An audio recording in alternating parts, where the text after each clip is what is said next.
السلام عليكم ورحمة الله وبركاته.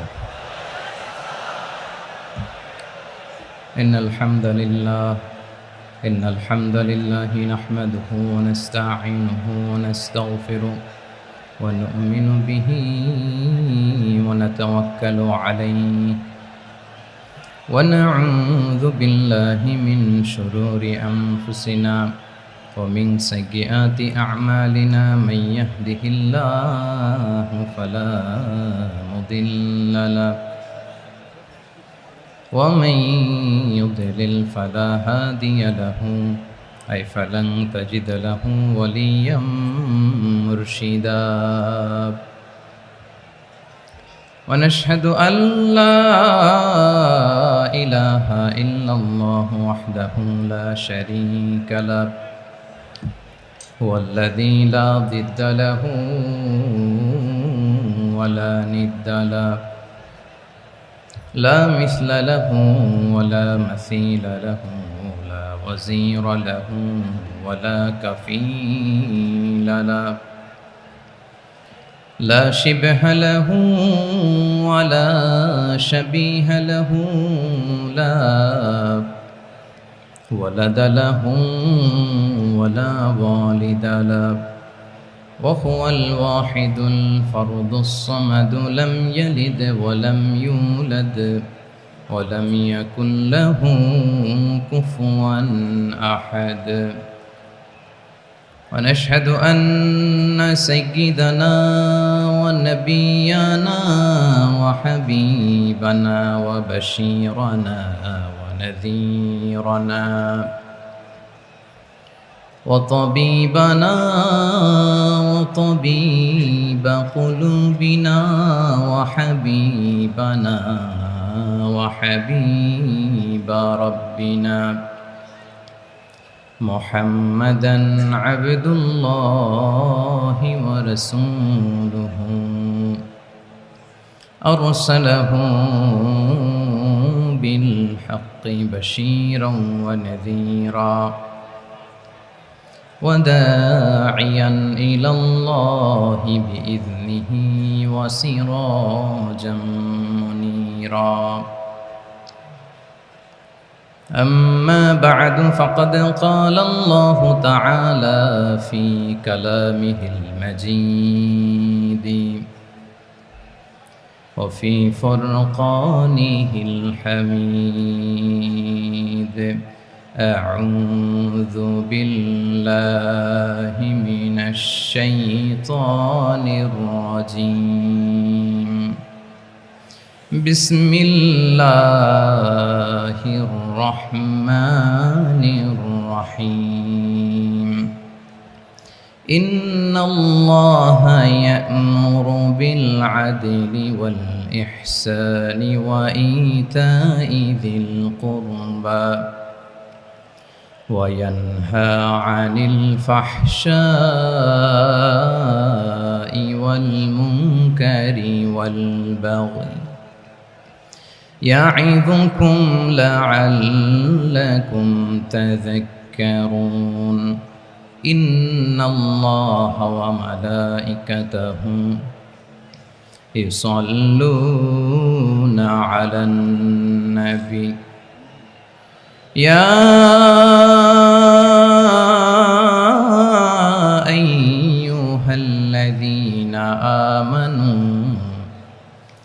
صلوا عليه وسلموا تسليما اللهم صل على محمد وعلى آل محمد كما صليت على إبراهيم وعلى آل إبراهيم إنك حميد مجيد اللهم بارك على محمد وعلى آل محمد كما باركت على إبراهيم وعلى آل إبراهيم إنك حميد مجيد সকল প্রশংসার মালিককে সকল ক্ষমতার উৎসকে কেউ যেটা পারে না পারে কে কেউ যেটা দেখে না দেখে কে কেউ যেটা শোনে না শোনে কে সে আল্লাহ তাআলার দরবারে আমরা শুকরগুজার হচ্ছি সবাই পড়ে নিচ্ছি কালিমাতুশ শুকর আলহামদুলিল্লাহ প্রিয় চট্টলাবাসী গলা ছেড়ে দিয়ে আওয়াজ করে একসাথে সবাই পড়ুন রব্বানা লাকাল হামদ হামদান কাসীরান তাইয়্যিবান মুবারাকান ফি ইয়া রাব্বি লাকাল হামদু কামা ইয়ানবাগি লিজালালি ওয়াজহিকা ওয়া আযীমি সুলতানিকা লাকাল হামদু বিল ঈমান লাকাল হামদু বিল ইসলাম লাকাল হামদু বিল কুরআন আল্লাহ রাব্বুল ইজ্জা ওয়াল জালালের দরবারে শুকরিয়া জ্ঞাপনের পাশাপাশি আমি আজকের এই ঐতিহাসিক চট্টগ্রামের প্যারেড ময়দানে আয়োজিত 5 দিনব্যাপী তাফসিরুল কোরআন মাহফিলের যারা সম্মানিত আয়োজকবৃন্দ ইসলামী সমাজ কল্যাণ পরিষদ চট্টগ্রামকে অন্তরের অন্তঃস্থল থেকে ধন্যবাদ এবং মোবারকবাদ জানাতে চাই যারা দীর্ঘ কয়েক মাস ব্যাপী অনেক কষ্ট করে অনেক ডিজাইন করে অনেক প্ল্যান প্রোগ্রাম করে এরকম চমৎকার একটি কোরআনের বাগানকে সাজিয়েছে আজকের এই প্রোগ্রামের সম্মানিত সভাপতি প্রধান অতিথি বিশেষ অতিথি মঞ্চে উপবিষ্ট উলামায়ে কেরাম কমিউনিটি লিডার্স চট্টগ্রামের বিভিন্ন পর্যায়ের বিভিন্ন দলের সামাজিক ধর্মীয় রাজনৈতিক নেতৃবৃন্দ ব্যবসায়ী ভাইয়েরা চাকরিজীবী ভাইয়েরা শ্রমজীবী ভাইয়েরা ছাত্র ভাইয়েরা পর্দার আড়ালে আমার মায়েরা এবং বোনেরা সাংবাদিক বন্ধুরা মিডিয়া কর্মী ইউটিউবার্স ভলান্টিয়ার্স আপনাদের সবাইকে অন্তরের অন্তঃস্থল থেকে শুভেচ্ছা জানাই মোবারকবাদ জানাই আপনারা সবাই কেমন আছেন সবাই ভালো আছেন সুস্থ আছেন দোয়া করি আল্লাহ তাআলা আপনাদের সবাইকে ভালো রাখুন সুস্থ রাখুন নিরাপদে রাখুন আমরা সবাই পড়ি আমিন সম্মানিত সুধী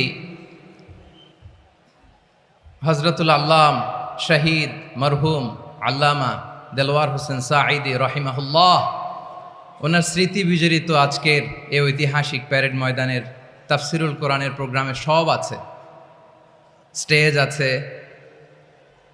শ্রোতা আছে প্যান্ডেল আছে মিডিয়া কাভারেজ আছে কিন্তু আমাদের কলিজার টুকরাটা আমাদের মাঝে নাই আজকের এই প্রোগ্রামে আলোচক হয়ে এই চেয়ারে আমি না বসে ওই শ্রোতাদের কাতারে বসে যদি আমাদের আল্লামার নুরানি চেহারার দিকে তাকিয়ে ওয়াজ শুনতে পারতাম আমাদের হৃদয়টা ঠান্ডা হয়ে যেত আমাদের তৃষ্ণার্ত হৃদয় শান্ত হতো সব আজকে আছে কি যেন নাই ঠিক কিনা বলেন আল্লাহ তাআলা প্রতি 100 বছরে একজন মুজাদ্দিদ পাঠায় প্রতি 100 বছরে একজন মুজাদ্দিদ যিনি সমাজকে সংস্কার করেন আল্লামা দেলওয়ার হোসেন সাঈদী রাহিমাহুল্লাহ ছিলেন তেমন একজন মুজাদ্দিদ চিৎকার করে বলেন ঠিক কিনা উনি শিরক বিদআতের আস্তানাকে তছনছ করে দিয়েছেন তাওহীদের বাণীকে সমুন্নত করেছেন গণমানুষের কাছে তাফসিরুল কোরআনকে জনপ্রিয় করেছেন আজীবন তিনি ইসলামকে বিজয়ী শক্তি হিসেবে দেখার স্বপ্ন দেখতেন এত প্রাঞ্জল ভাষা এত চমৎকার আধুনিক প্রেজেন্টেশন গণমানুষের কাছে কোরআনের তাফসিরকে এভাবে জনপ্রিয় করে তোলার মতো ব্যক্তিত্ব আল্লামা সাঈদী ছাড়া দ্বিতীয় কেউ এই বাংলার ভূখণ্ডে নাই এই যে তাফসিরুল কোরআন, এই যে টার্মিনোলজি, এই টার্মটাই উনি আসলে জনপ্রিয় করেছেন। আমরা আগে জানতাম না যে এভাবে তাফসির করা যায়, এভাবে scientific indications of the Holi কোরআনকে মানুষের কাছে পেশ করা যায়, এভাবে এত জীবন ঘনিষ্ঠ করে, এত ইন্টারেক্টিভ করে কোরআনের কথাগুলো মানুষের কাছে উপস্থাপন করা যায়। উনি অন্যায়ের বিরুদ্ধে সবসময় সোচ্চার ছিলেন, প্রতিবাদী কণ্ঠস্বর ছিলেন। ওনার আলোচনা শুনলে দেহের রক্ত টকবক করে ফুটতে থাকতো। আল্লাহু আকবার, আল্লাহু আকবার, আল্লাহু আকবার। He was a strong mouthpiece of Islamic revivalism. Islamic জাগরণের স্ট্রং মাউথপিস ছিলেন আল্লামা সাঈদী রাহিমাহুল্লাহ। অনেক দোয়া পেয়েছেন। আমরা পড়েছি, এমন জীবন তুমি করিবে গঠন, মরণে হাসিবে তুমি, কাঁদিবে ভুবন। গোটা বিশ্বকে তিনি কাঁদিয়েছেন। আল্লামা যখন ইন্তেকাল করলেন, আমি তখন মালয়েশিয়া থেকে যুক্তরাষ্ট্রে একটা কনফারেন্সে যোগ দিতে যাচ্ছি, কাতার এয়ারলাইন্সে। মালয়েশিয়া থেকে দোহাতে নামলাম। দোহায় যখন আমার ট্রানজিট, তখন শুনতে পেলাম যে আল্লামা বিদায় নিয়েছেন। সোশ্যাল মিডিয়ায় শুনে বিশ্বাস করতে পারলাম না। মুহূর্তের মধ্যেই মাসুদ সাইদি ভাইকে মেসেজ করলাম, উনি কোনো উত্তর দিতে পারলেন না। মাসুদ ভাইয়ের সাথে যখন কোলাকুলি করি, আমাদের শামীম ভাইয়ের সাথে যখন কোলাকুলি করি, মনে হচ্ছে আল্লামা সাইদির ঘ্রাণ পাই। শরীরটা লিটারালি কাঁপছিল, নিজেকে মানাতে পারছিলাম না, বিশ্বাস করতে পারছিলাম যে আসলে আল্লামা বিদায় নিয়েছেন। ইন দ্য মিন টাইম আমার সেকেন্ড ফ্লাইট, দোহা টু নিউ ইয়র্ক, 12 ঘন্টার ফ্লাইটে উঠলাম। ইন্টারনেট থেকে বিচ্ছিন্ন হলাম। নামার পরে শুনলাম আল্লাহু আকবার, যেখানে ওনাকে কবরস্থ করার কথা ছিল সেখানেও কবর দিতে দেয়া হয় নাই। ছবিগুলো দেখতে লাগলাম, হাসিমাখা মুখ, হাসিমাখা নিথর দেহটা, মরণে হাসিবে তুমি, কাঁদিবে ভুবন। From east to west, from north to south, the entire globe, গোটা বিশ্ব ওনার জন্য কেঁদেছে, গোটা বিশ্ব কেঁদেছে। কাবার গিলাফ ধরে ধরে মানুষ চিৎকার করেছে। এর চেয়ে শ্রেষ্ঠ মৃত্যুকার হতে পারে? আমাদের আল্লামার আর কি পাওয়ার ছিল বলেন? আর কি পাওয়ার ছিল? কুল্লু নাফসিন যায়িকাতুল মাউত, যারাই দুনিয়াতে আসবে তারা ইন্তেকাল করবে, এটা আমরা মেনে নেই, এটা আমরা জানি। কিন্তু অবাক করা বিষয় হচ্ছে, আমরা আজও জানি না আমাদের আল্লামার মৃত্যু কি স্বাভাবিক হয়েছে নাকি এটা পরিকল্পিত মেডিকেল কিলিং ছিল। এটা যে পরিকল্পিত মেডিকেল কিলিং ছিল, এটা ধারণা করার পেছনে অনেক কারণ আছে। তিনি আধিপত্যবাদের বিরুদ্ধে সোচ্চার ছিলেন, ফ্যাসিবাদের বিরুদ্ধে সোচ্চার ছিলেন, রাজনৈতিক প্রতিহিংসার শিকার ছিলেন। এজন্য এটা মেডিকেল কিলিং হতে পারে, এ ধারণা আমরা করতেই পারি। আওয়াজ করে বলেন ঠিক কি না? যেই সময়টা আমরা কাটাচ্ছি, এত সুন্দর সময় বাংলাদেশ আর পাবে না। আমাদের জন্মের পর থেকে এরকম চমৎকার সময় আমরা পাই নাই। এটাই আসল সময়। আমরা ইন্টারিম গভর্নমেন্টের কাছে দাবি জানাই, উচ্চতর তদন্ত কমিটি করে এটা কি হত্যাকাণ্ড ছিল নাকি স্বাভাবিক মৃত্যু ছিল, এই রিপোর্ট গণমানুষের কাছে প্রচার করে জানাতে হবে। এই দাবির সাথে কি সবাই আপনারা একমত? কারা কারা একমত হাত তুলে দেখান।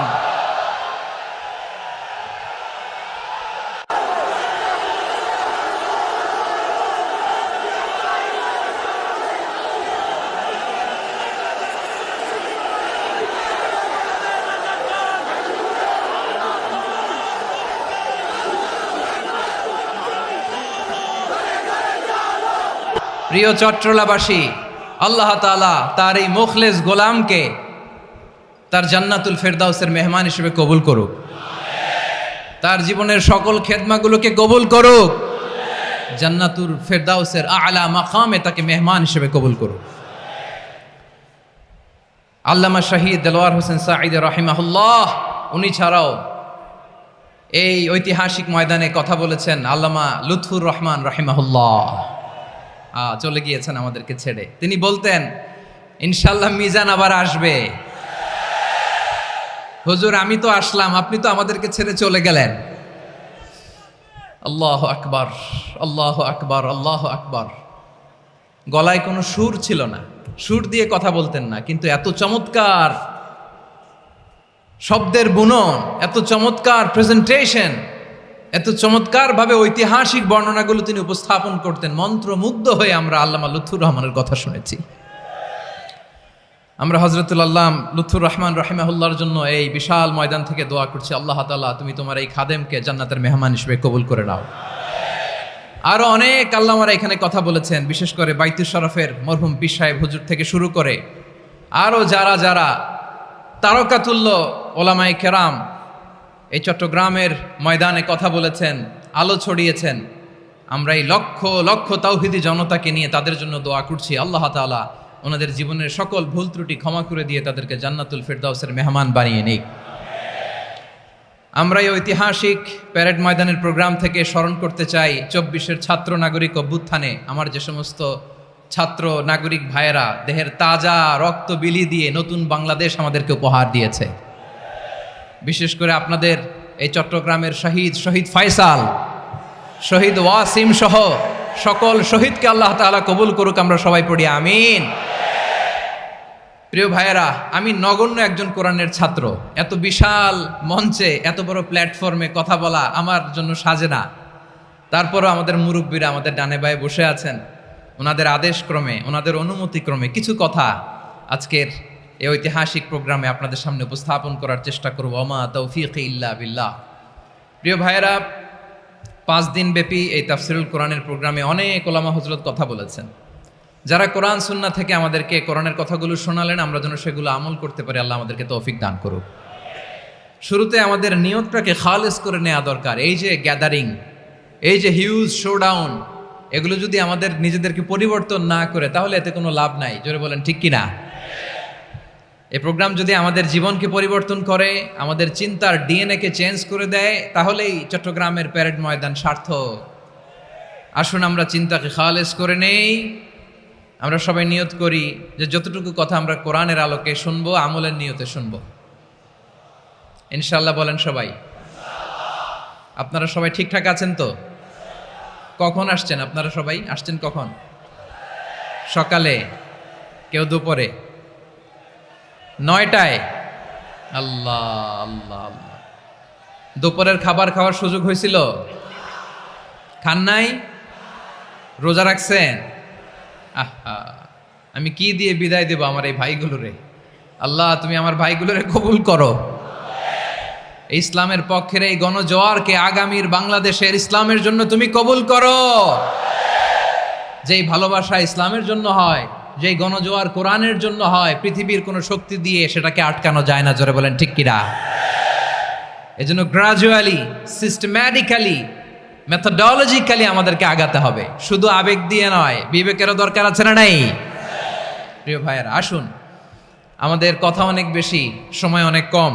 আমরা আর কাল বিলম্ব না করে মহাবিশ্বয় মহাগ্রন্থ আল কুরআন আল কারীম থেকে কিছু কথা শুনি। আমি যেই টপিকটা নিয়ে আজকের ঐতিহাসিক চট্টগ্রামের প্যারেড ময়দানের তাফসিরুল কোরআন প্রোগ্রামে আলোচনা করব, সেটা হচ্ছে সূরাতু আন-নাহলের 90 নম্বর আয়াত নিয়ে কিছু কথা আমরা উপস্থাপন করবার চেষ্টা করব ইনশাআল্লাহ। আমার খুতবার শুরুতেই আপনারা মোটামুটি আন্দাজ করে ফেলেছেন যে আমি কি নিয়ে আলোচনা করব, কারণ যে আয়াতটি আমি তেলাওয়াত করেছি এই আয়াতটি প্রায়শই এই ভূখণ্ডে, এই বাংলাদেশে জুমার দিনে খতিব সাহেবরা দ্বিতীয় খুতবার শেষের দিকে পড়ে না? কি কমন পড়ছে? ইন্নাল্লাহা ইয়া'মুরু বিল আদলি ওয়াল ইহসান ওয়া ইতা'i যিল কুরবা ওয়া ইয়ানহা আনিল ফাহশাই ওয়াল মুনকারি ওয়াল বাগি ইয়া'iদুকুম লাআল্লাকুম তাযাক্কারুন। মুখস্থ আছে না সবার? আসুন আমরা এই আয়াতের সরল অর্থ, এর মর্মবাণী, এর সংক্ষিপ্ত তাফসীর সবাই মিলে আজকের এই প্রোগ্রাম থেকে উদ্ধার করার চেষ্টা করি। আপনারা মনোযোগী আছেন তো? ইনশাআল্লাহ। এই আয়াতটা অনেক কম্প্রিহেন্সিভ একটা আয়াত। সাইয়েদনা আব্দুল্লাহ ইবনে মাসউদ রাদিয়াল্লাহু তাআলা আনহু উনি বলেছেন, ইন্নাহা মিন আজমাই আয়াতিল কুরআন। এটা কোরআনের সবচেয়ে জামে মানে আয়াত। যদিও ছোট্ট আয়াত, অল্প কিছু কথামালা, কিন্তু তিনি বলতেন এটা কোরআনের সবচাইতে জামে মানে সবচেয়ে কম্প্রিহেন্সিভ একটা আয়াত, যেখানে কথা কম, শব্দ কম, কিন্তু এটার দোতনা, এটার আবেদন, এটার মিনিং অনেক বেশি। সুবহানাল্লাহ। এই আয়াতে আল্লাহ তাআলা বেসিকলি আমাদেরকে 3টা বিষয়ে আদেশ করেছেন আর 3টা বিষয়ে বারণ করেছেন, মানে নিষেধ করেছেন। আওয়াজ করে বলুন, আদেশ করেছেন কয়টা? প্রিয় চট্টলার ভাইয়েরা, আমার মতো এই যে 3 আঙ্গুল উঁচু করে বলেন, আদেশ করেছেন কয়টা? আবার নিষেধও কয়টা? মানবো তো আমরা ইনশাআল্লাহ? বলেন সবাই। 3 do's and 3 don'ts, do's and don'ts, 3টা আদেশ 3টা নিষেধ। এই 3টা আদেশ আর 3টা নিষেধের ভেতরে আল্লাহ তাআলা গোটা ইসলামী শরিয়ার মূল নির্যাসকে ঢুকিয়ে দিয়েছেন। সুবহানাল্লাহ। এই ছোট্ট একটা আয়াতে গোটা ইসলামী শরিয়ার the gist, the cream of the creams, গোটা ইসলামী শরিয়ার মূল নির্যাসকে আল্লাহ ঢুকিয়ে দিয়েছেন। 3টা আদেশ আর 3টা নিষেধ। আসুন আমরা সরাসরি কোরআন থেকে শুনি, সবাই পড়ুন। আউযু বিল্লাহি মিনাশ শাইতানির রাজীম। বিসমিল্লাহির রহমানির রহিম। ইন্নাল্লাহা ইয়া'মুরু বিল আদলি ওয়াল ইহসানি ওয়া ইতাই যিল কুরবা ওয়া ইয়ানহা আনিল ফাহশাই ওয়াল মুনকারি ওয়াল বাগি ইয়া'ইযুকুম লা'আল্লাকুম তাযাক্কারুন। আল্লাহ তাআলা ইরশাদ করছেন, ইন্নাল্লাহা ইয়া'মুরু বিল আদলি ওয়াল ইহসান, নিশ্চয় আল্লাহ তাআলা তোমাদেরকে ন্যায় বিচারের আদেশ দেন, সদাচরণের আদেশ দেন, নিকটাত্মীয়দেরকে দানের আদেশ দেন। আদেশ কয়টা? আওয়াজ করে সবাই বলুন তো কয়টা? নিশ্চয় আল্লাহ তাআলা তোমাদেরকে ন্যায় বিচারের আদেশ দেন, সদাচরণের আদেশ দেন, তিনি তোমাদের নিকটাত্মীয়দেরকে দানের আদেশ দেন, আর তিনি তোমাদেরকে অশ্লীলতা থেকে নিষেধ করেন, মন্দ কাজ থেকে নিষেধ করেন, অবাধ্যতা সীমা লঙ্ঘন থেকে নিষেধ করেন। তিনি তোমাদেরকে উপদেশ দেন যাতে তোমরা শিক্ষা গ্রহণ করো। সুবহানাল্লাহ। উপদেশ দিচ্ছে স্বয়ং কে? 3টা জিনিসের আদেশ। ইয়া'মুরু বিল আদল, সুবিচার ন্যায় বিচারের আদেশ তিনি দেন। ইহসানের আদেশ দেন, যাতে আমরা ইহসান করি, একে অপরের প্রতি সুবিচার করি, মহানুভবতা দেখায়, অনুগ্রহ দেখায়, আর নিকট আত্মীয়দেরকে যেন আমরা দান করি। এই 3টা আদেশ তিনি দিয়েছেন। আর কোন 3টা জিনিস থেকে তিনি বারণ করেছেন? অশ্লীলতা, ফাহশা, মুনকার, মানে সব মন্দ আর অসৎ কাজ, এগুলো থেকে তিনি আমাদেরকে বারণ করেন। ওয়াল বাগি, অবাধ্যতা, সীমা লঙ্ঘন, এই 3টা কাজ থেকে তিনি আমাদেরকে বারণ করেন। তিনি আমাদেরকে উপদেশ দেন, স্বয়ং আল্লাহ তাআলা আমাদেরকে উপদেশ দেন যাতে করে আমরা শিক্ষা গ্রহণ করি। সুবহানাল্লাহ পড়ে। তাহলে আসুন আমরা ধরে ধরে একটা একটা করে সামনের দিকে আগাই। আল্লাহ তাআলা প্রথমে আমাদেরকে আদেশ দিয়েছেন আদালের। ইন্নাল্লাহা ইয়া'মুরু বিল আদল। আওয়াজ করে বলুন আল আদাল। সবাই পড়ুন আল আদাল। আমরা উর্দু জানি, হিন্দি জানি, অনেকে ইংরেজিও জানি, কিন্তু আরবি শব্দগুলো আমাদের মুখ দিয়ে বেরোতে চায় না। আওয়াজ করে বলুন আল আদাল। মাশাআল্লাহ। ইন্নাল্লাহা ইয়া'মুরু বিল আদল। আল্লাহ তাআলা আমাদেরকে আদলের আদেশ দেন। আদল অনেকে না বুঝলেও আদালত শব্দটা বুঝবেন। আদালত, আদালত, আদালত বুঝেন না? যেখানে বিচার কার্যের ফয়সালা করা হয়, কোর্ট কাচারি আদালত, এটা তো ভেরি কমন। এটা শুনছেন না সবাই? আদালত, যেখানে ন্যায় বিচার হবে, সুশাসন হবে। কিন্তু ভাগ্যের কি নির্মম পরিহাস, ওখান থেকে মিথ্যা সাক্ষী দিয়ে মনমতো রায় দিয়ে দেয়া হয়। এগুলোর পরিবর্তন হওয়ার দরকার আছে না নাই? প্রিয় ভাইয়েরা, আদালত, আল আদল, ইংরেজিতে বলে জাস্টিস, ন্যায় বিচার, সুবিচার, সুশাসন, জাস্টিস, আল আদল, সব জায়গায় এই জাস্টিস থাকা দরকার। Justice should be prevailed in the society. The mission of all prophet was to uphold the justice. সব নবীর মিশন ছিল এই জাস্টিসকে, আদালকে, সুশাসন আর সুবিচারকে নিশ্চিত করা। পড়েন সুবহানাল্লাহ। And the core message of every divine scripture was to uphold justice. পৃথিবীর সব আসমানি কিতাবের মূল শিক্ষা ছিল এই জাস্টিসকে সমাজে এনশিওর করা, সুবিচার, সুশাসনকে এনশিওর করা। তাহলে প্রিয় ভাইরা, আমরা বুঝতে পারলাম আল আদল শব্দের মানে হচ্ছে ইনসাফ বা সুবিচার বা ন্যায় বিচার। এটা হচ্ছে একটা general meaning, very general meaning. আপনি যদি ইন ডেপথ বুঝতে চান, আরো ভেতরে যান, তাহলে আদল মানে হচ্ছে সমন্বয়, আদল মানে হচ্ছে ভারসাম্য, ব্যালেন্স। আদল মানে হচ্ছে মধ্যম পন্থা। সুবহানাল্লাহ পড়েন। কারণ সব সময় সমান সমান হইলেই সুবিচার হয় না। কথা কি বুঝতেছেন? ইসলামের দ্য কনসেপ্ট অফ আদল, এটা এমন আদল, এটা সব সময় সমান সমান নয়। যখন সমান সমান দেয়া দরকার, ইসলাম সমান সমান দেয়। যখন ব্যালেন্স করা দরকার, চেক এন্ড ব্যালেন্স, সমন্বয়, ভারসাম্য করা দরকার, তখন ইসলাম ভারসাম্য করে দেয়। এটার নাম আদল। সুবহানাল্লাহ। সহজ করে আপনাদেরকে বুঝাই। যেমন ধরুন, একটা পরিবারের 3 জন সদস্য, স্বামী, স্ত্রী আর সন্তান। তাদের সকালবেলার ব্রেকফাস্টে স্বামীর, সকালের নাস্তায় স্বামীর 3টা রুটি লাগে, স্ত্রীর 2টা লাগে, আর সন্তানের 1টা রুটি লাগে। এখন আমি যদি সমান সমান করে আদল করতে চাই, সবাইকে যদি 3টা করে রুটি দেই, তাহলে স্বামী বেচারার জন্য ঠিক আছে? কি বলেন? কথা কি বুঝতেছেন না কষ্ট হয়ে যাচ্ছে? যদি সমান সমানের নিয়মে আগাই, তাহলে 3টা করে যদি রুটি দেই, স্বামীর জন্য ওকে, কিন্তু স্ত্রীর জন্য 1টা বেশি হয়ে যায়। আর সন্তানের জন্য কয়টা বেশি হয়? আচ্ছা, এই তো বুঝতেছেন, মাশাআল্লাহ। আচ্ছা, 2টা করে যদি সবাই রে দেয় সমান সমান নীতিতে, তাহলে স্ত্রীর জন্য, স্ত্রী বেচারির জন্য ঠিক আছে, কিন্তু স্বামীর কয়টা কম পড়ে? আর সন্তানের বেশি হয়ে যায় কয়টা?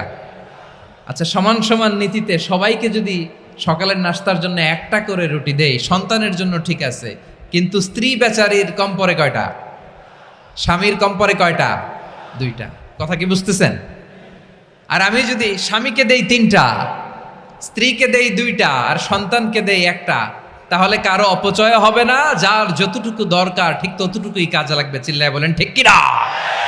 এটাই হচ্ছে ইসলামের আদল, যেখানে যার যতটুকু দরকার তাকে সেখানে ঠিক ততটুকু দিয়ে দেওয়ার নামই হচ্ছে আদল। চিল্লায় পড়েন আল্লাহু আকবার।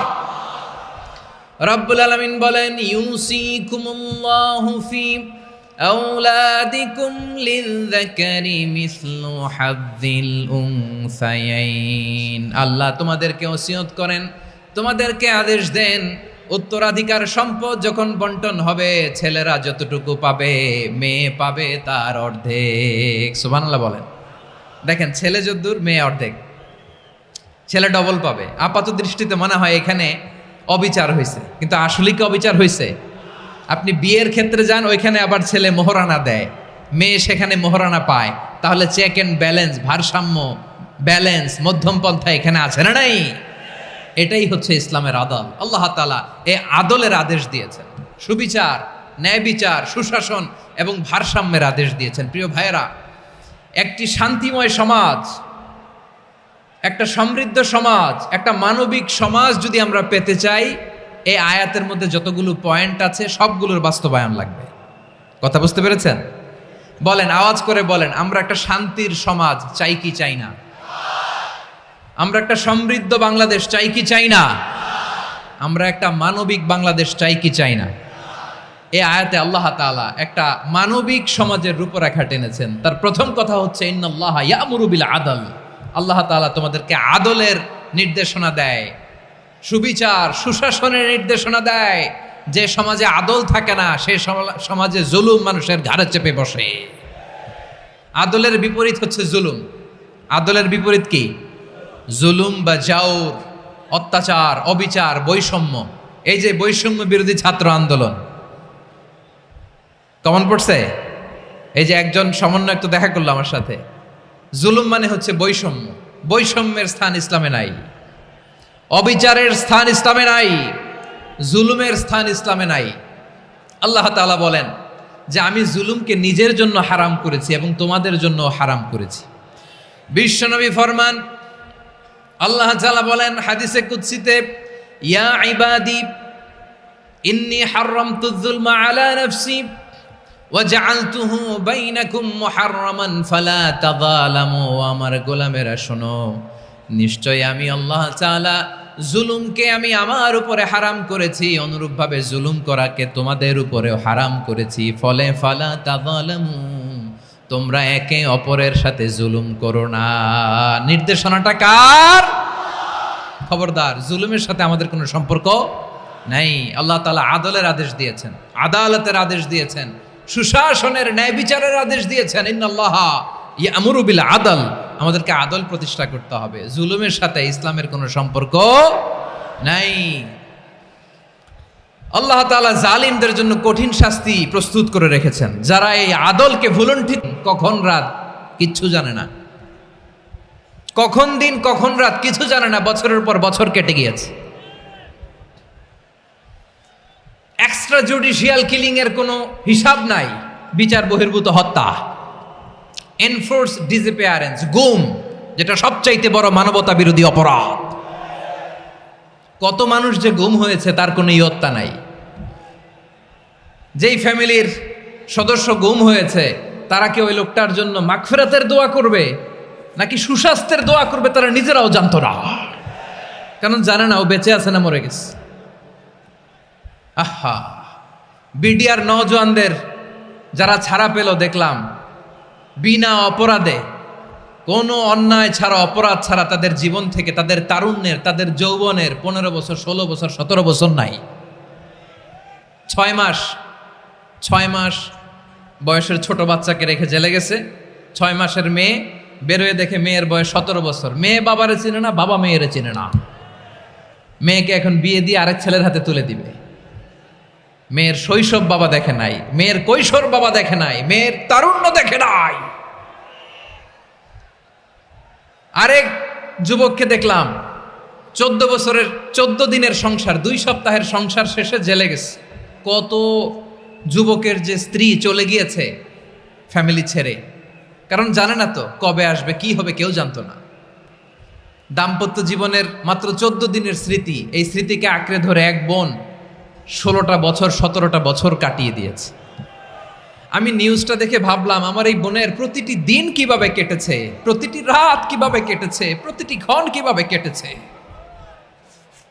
বিশ্বনবী বলেছেন, ইত্তাকি দাওয়াতাল মাজলুম ফাইন্না লাইসা বাইনাহু ওয়া বাইনাল্লাহি হিজাব। মাজলুমের কান্নাকে ভয় করো, কারণ মাজলুমের কান্না আর আল্লাহর মাঝে কোনো পর্দা থাকে না। আমরা আর এরকম কোন জুলুম বাংলাদেশে দেখতে চাই না, জোরে বলেন ঠিক কিনা? আর কেউ নতুন করে জালিম হোক আপনারা চান? আবার নতুন করে কেউ ফ্যাসিস্ট হোক আপনারা চান? এক দল আরেক দলকে নিশ্চিহ্ন করার রাজনীতিতে মেতে উঠুক, এটা আপনারা চান? আমরা বাংলাদেশকে আদল দিয়ে সাজাতে চাই। আমরা এই 56,000 বর্গ মাইলের প্রতিটা ইঞ্চি মাটিকে কোরআনের আইন দিয়ে সাজাতে চাই। রাজি আছেন আপনারা? কারা কারা রাজি দেখান হাত তুলে আল্লাহকে।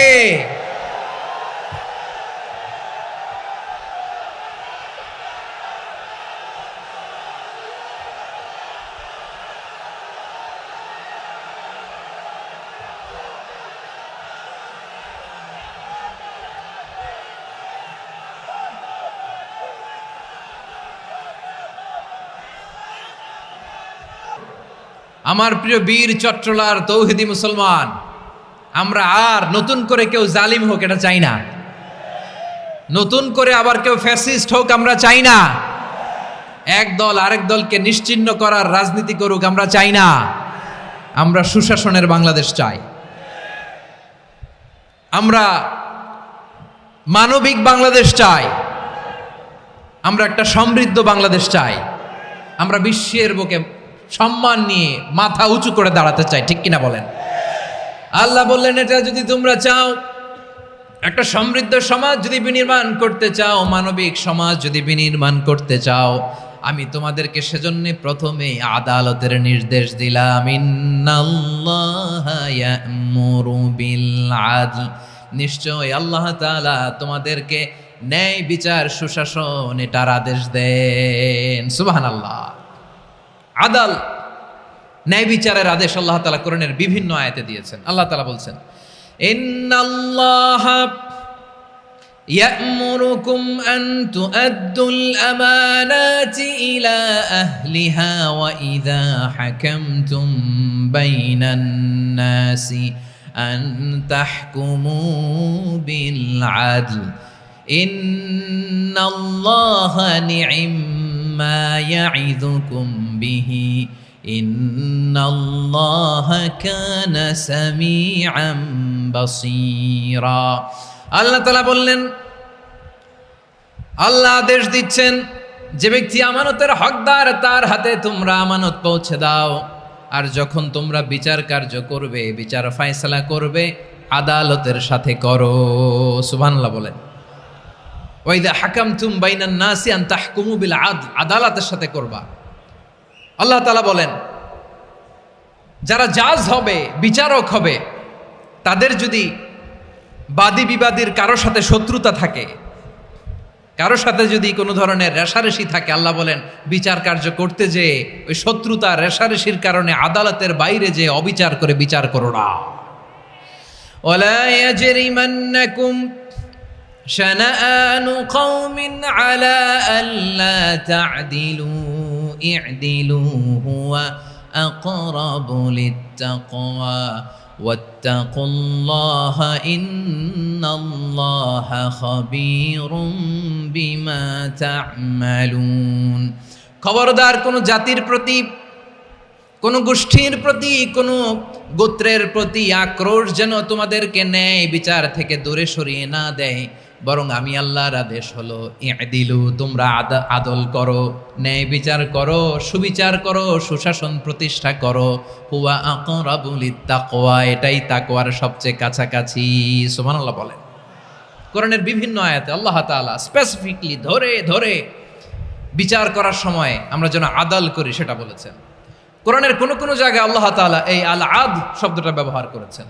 আবার একই জিনিস ইনসাফ, সুবিচার, সুশাসন, ন্যায় বিচার, ন্যায় পরায়ণতা বুঝাতে আল্লাহ তাআলা কখনো কখনো আল কিসত শব্দটা ব্যবহার করেছেন। আওয়াজ করে সবাই বলুন আল কিসত। প্রিয় ভাইরা, সবাই আওয়াজ করে আমার সাথে সাথে বলুন আল কিসত। আল্লাহ তাআলা বলেন, ওয়া ইন হাকামতা ফাহকুম বাইনাহুম বিল কিসতি ইন্নাল্লাহা ইউহিব্বুল মুকসিতিন। যখন তুমি বিচার করবে, বিশ্বনবীকে উদ্দেশ্য করে অ্যাড্রেস করে বললেন, নবী হে, ইহুদিরা কোনো বিষয়ে মীমাংসার জন্য যদি আপনার দরবারে আসে, যদি বিচার করতে হয়, খবরদার অবিচার করবেন না। ফয়সালা যেটা করবেন কিসতের সাথে করবেন, ন্যায় পরায়ণতার সাথে করবেন, কারণ ইন্নাল্লাহা ইউহিব্বুল মুকসিতিন, নিশ্চয় আল্লাহ রাব্বুল ইজ্জাত ন্যায় পরায়ণশীলদেরকে বড্ড ভালোবাসেন। সুবহানাল্লাহ বলেন। ন্যায় পরায়ণ লোকদেরকে আল্লাহ তাআলা বড্ড ভালোবাসেন। অন্য আয়াতে আল্লাহ তাআলা বলছেন, وَنَضَعُ الْمَوَازِينَ الْقِسْطَ لِيَوْمِ الْقِيَامَةِ فَلَا تُظْلَمُ نَفْسٌ شَيْئًا। আমি কিয়ামতের দিন ন্যায় পরায়ণতার মানদণ্ড স্থাপন করব, যেটাকে আমরা মিজানের পাল্লা বলি। আল্লাহ বলেন, ন্যায় বিচারের মানদণ্ড কিয়ামতের ময়দানে আমি আল্লাহ স্থাপন করব। সেদিন কারো প্রতি বিন্দু পরিমাণ, এক চুল পরিমাণ অবিচার করা হবে না, কোনো অবিচার করা হবে না। সেদিন সুশাসন হবে, সুবিচার হবে, ন্যায় পরায়ণতার সাথে বিচার হবে। আওয়াজ করে পড়েন আল্লাহু আকবার। তাহলে প্রিয় ভাইরা, যে তিনটি বিষয়ে আল্লাহ তাআলা আমাদেরকে আদেশ দিয়েছেন, তার প্রথমটা হচ্ছে আদালত, ইনসাফ, সুবিচার, ন্যায় বিচার। এটা আমরা চাই কি চাই না? বিশ্বনবী ন্যায় বিচার, ন্যায় পরায়ণতা, সুশাসন প্রতিষ্ঠিত করেন কি করেন নাই?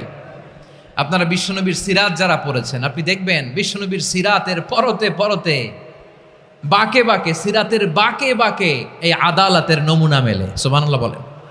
ছোট্ট একটা নমুনা রাসূল সাল্লাল্লাহু আলাইহি ওয়াসাল্লামের আসসিরা আল আতরা থেকে ছোট্ট একটা নমুনা আপনাদের খেদমতে এখানে উপস্থাপন করি। বিশ্বনবী সাল্লাল্লাহু আলাইহি ওয়াসাল্লাম মক্কা বিজয় করলেন ৮ম হিজরিতে।